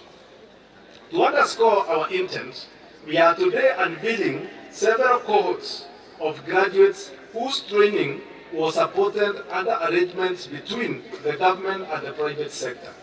Safaricom retrained a number of university and TVET graduates to meet the digital industry needs in software engineering and data science. Also graduating today are the Presidential Digital Talent Program, a class of talented youth selected by the Information and Communication Technology Authority for training through internship. Additionally, it is a big day for the beneficiary of the Kenya Commercial Bank to Jiajiri program. Finally, the Gogo Hustler Academy, who underwent an intensive and interactive training program, are ready to begin their journey in a world of work and opportunity that is now familiar territory. I now request all these graduates present today to rise. Fortune rewards the bold. I congratulate the young people who followed their curiosity and passion to explore new ideas and possibilities, and are now at the threshold of a new chapter in their lives and careers. I can say that through this disruptive graduation, you have now been granted the power to create, connect, innovate, and inspire. I wish you success and God's blessings. Congratulations, and you can now take your seats. We also congratulate 29-year-old Nelly Cheboy, the founder of TechTweak Africa, who this morning was declared the CNN Hero of the Year for her work in creating computer labs for Kenyan children to access the opportunities in the digital world. Congratulations, Nelly, for connecting and inspiring thousands of Kenyan children. As promised, everyone present in this stadium today will get a free scholarship on global entrepreneurship and innovation from the Databad School of Global Management at Arizona State University. It is now time to keep the promise. There is a QR code near you. Scan and access the scholarship now. A 16-unit course that would have costed you Kenya shillings 100,000 is now accessible to you for free, courtesy of the Innovation Jamuhuri. I also appreciate the firms and organizations which have stepped forward in support our vision to make Kenya the hotbed of innovation. We will continue to do our part and make such partnerships bigger in future, and you are always welcome to be part of Kenya's journey to greatness. As part of this endeavor, KONSA has started the distribution of 23,000 virtual desktops to TVETs to enable students exploit remote job opportunities. Ladies and gentlemen, we are committed to support young Kenyans in re-establishing this country as the Republic of Ideas and the home of innovations. Through a dedicated startup fund, government will support the most innovative ideas each year to scale up into viable enterprises and commercial brands that will provide employment and drive economic growth. The government will work with our academia to establish the Kenya Open University within the next 1 year. I urge our scholars and intellectuals to play their part in democratizing education and open the way for anyone and everyone to quench their thirst for knowledge, education, and training. In line with the new focus of our national celebrations, Embu County will host the 2023 Madaraka Day celebrations under the theme of universal health care. In conclusion, it is our time to make a contribution that will define Kenya for the prosperity as the envoy of nations and a country that we, our children, and their children will be proud to call home.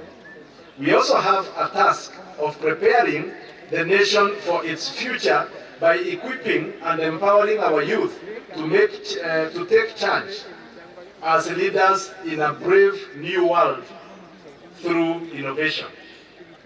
Let us therefore rally and join our efforts in the timeless spirit of Harambee to exploit the opportunities at hand and hasten our progress into the future.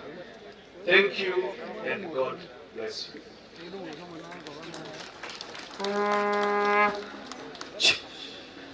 Asante sana County Commissioner. Kwa sasa tutasimama sote kwa wimbo wa taifa. Hold on. Oh, sorry. So kidogo. County Commissioner alikuwa anapumua, hakuwa amemaliza speech. Pole sana. I just want to ningetaka nichukue tu 3 more minutes. I know you've been seated for long, but that is the presidential speech. It is the national direction that the nation is taking. But with your permission, I just want to make 2-3 comments regarding ourselves as a county. And before I do that, I think it's my duty also to introduce my security team who accompanied me. During the introductions, I did not find like there was a slot for my introductions. County Commissioner do not move alone. So kindly and very fast, I'll ask them to introduce themselves.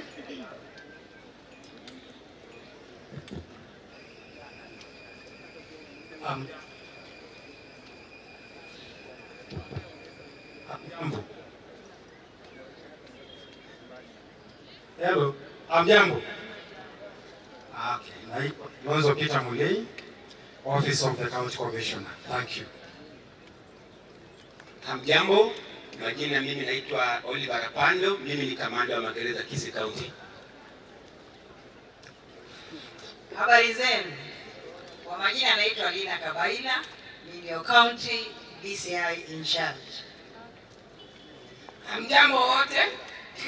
Kwa majina naitwa Winnie Onyimbo, Administration Police County Siku Commander. Hamjamboni, Dr. Gusii Mutungi, the County Police Commander. Thank you. Thank you.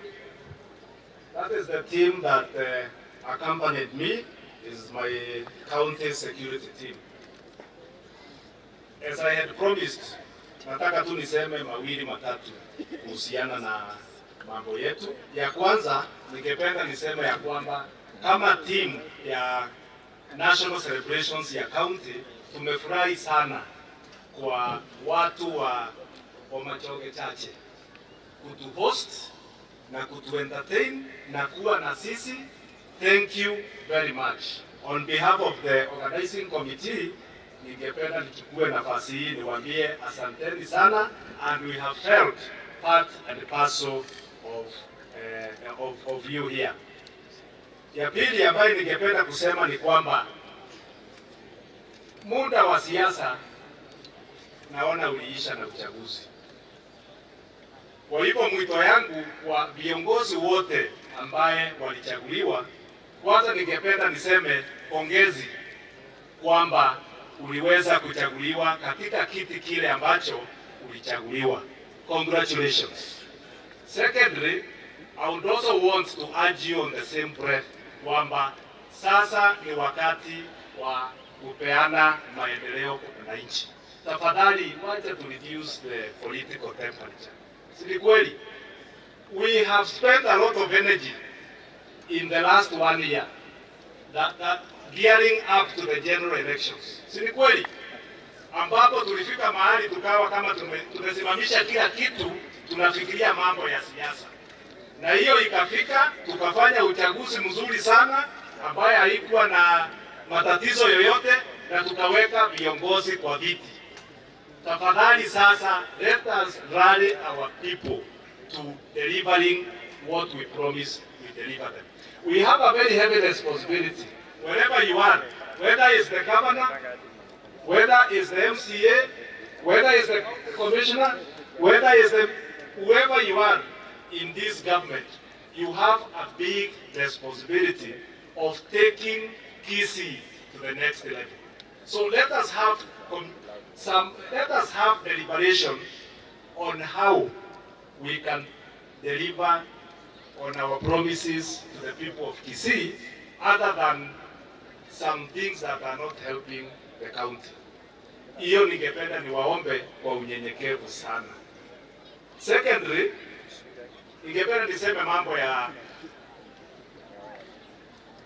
exams. Tunaendelea na mitihani yetu. Tulifanya mitihani ya KCPE tukamaliza, tukafanya mitihani ya KPSE tukamaliza, na sasa tunaendelea na mitihani yetu ya KCSE. Two things about it. Walimu wetu, and I want to go straight, walimu wetu, you are still making efforts to do malpractices in our examinations. Niliona timu kubwa sana hapa ya NAT. I hope they are still with us. Good, thank you very much. Walimu wetu, ningependa ni appeal through NAT. We respect you, we entrust you with our children, we entrust you with the examination. You cannot again be the same person who is promoting malpractice in examinations. I want to say that we shall be very, very severe, we shall be very strict, we shall be on lookout. Anybody doing any examination malpractice, we shall deal with you firmly and according to the law.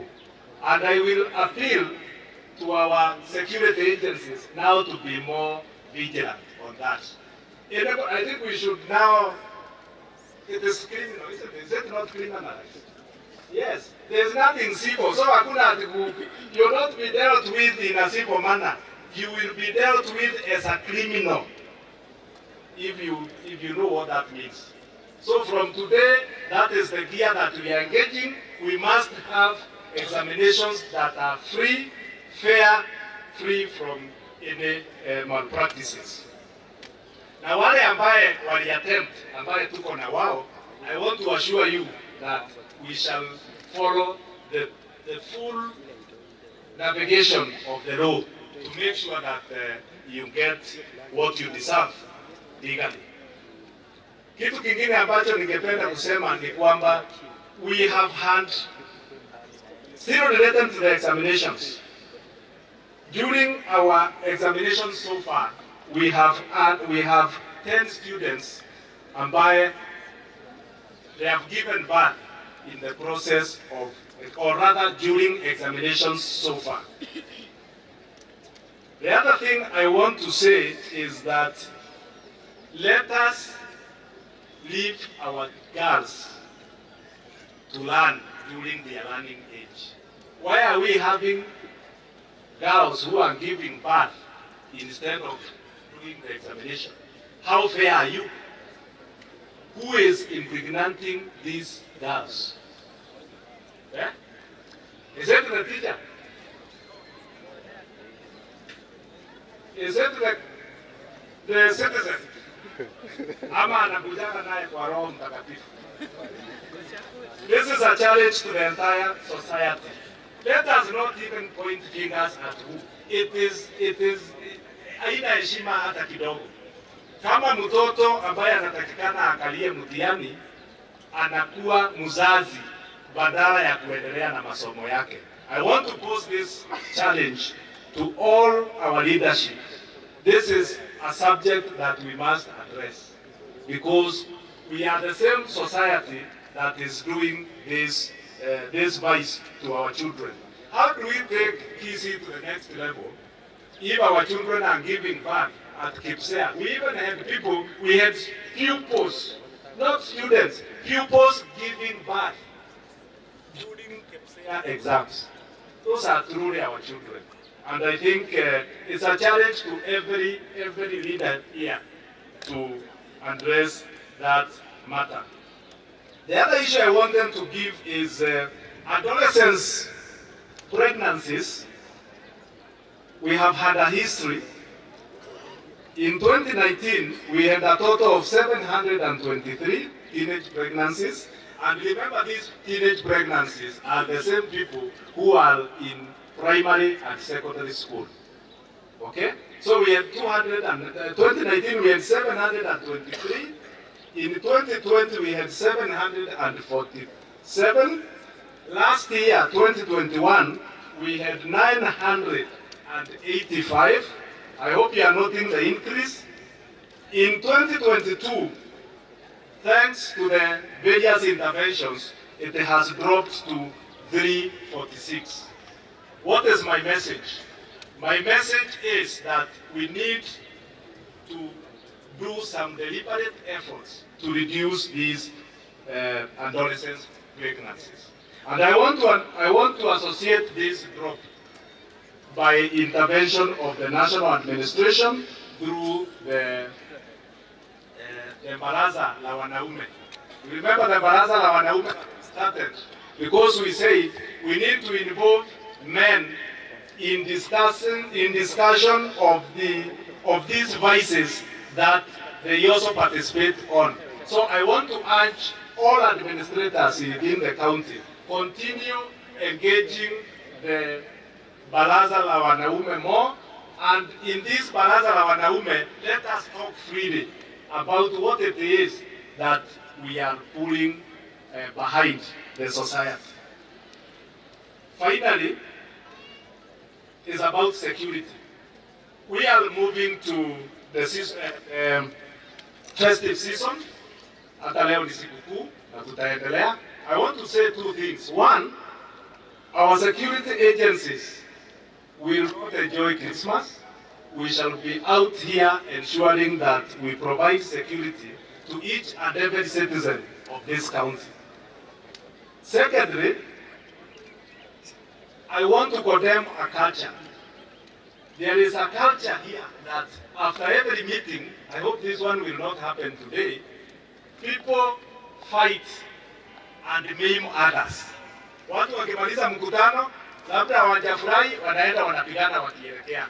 You remember the incident that was at the governor's meeting kwa kiwanja. Watu wakienda nyumbani wakapigana. I'm happy to report that we were able to take a total of four of the perpetrators. We took them to court, and we shall continue being vigilant. Hatutakubali uweze kuumiza mwenzako for whatever reason, ati sababu hujakubaliana na vile anasema. Closer to today, yesterday, our security agencies were able to net 4 machetes in Amba here. Isn't it? Nyakiage. Yes.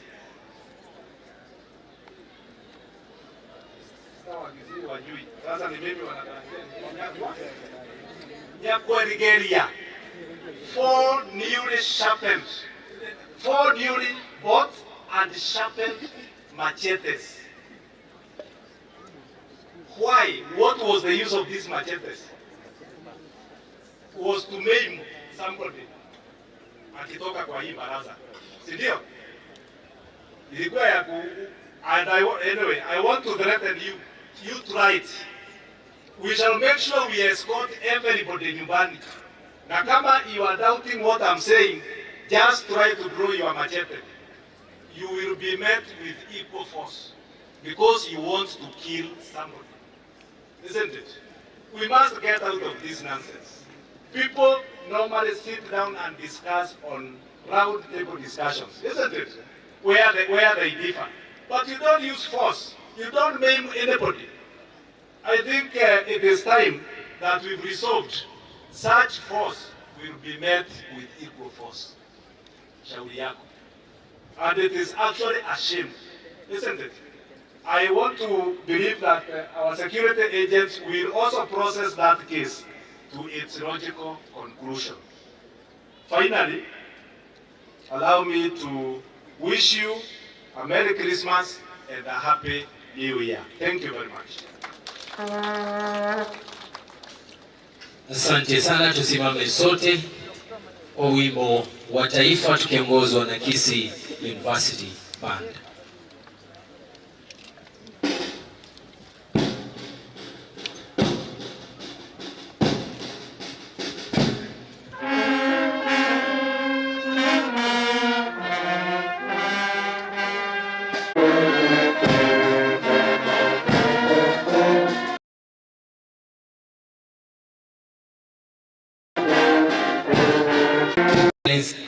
Na wageni wengine kwa mlipo Rales na wageni wengine kwa asante. Kisii University tumeshukuru. Tufungue barabara, wageni waheshimiwa wanapoondoka. Kisha kwamba mfunga sakiri kuweka ua kwa Tendere. Fred na Owino siwaoni. Kwa zitapewa soda alafu kuna mpambi. Chukua Tendere, we appreciate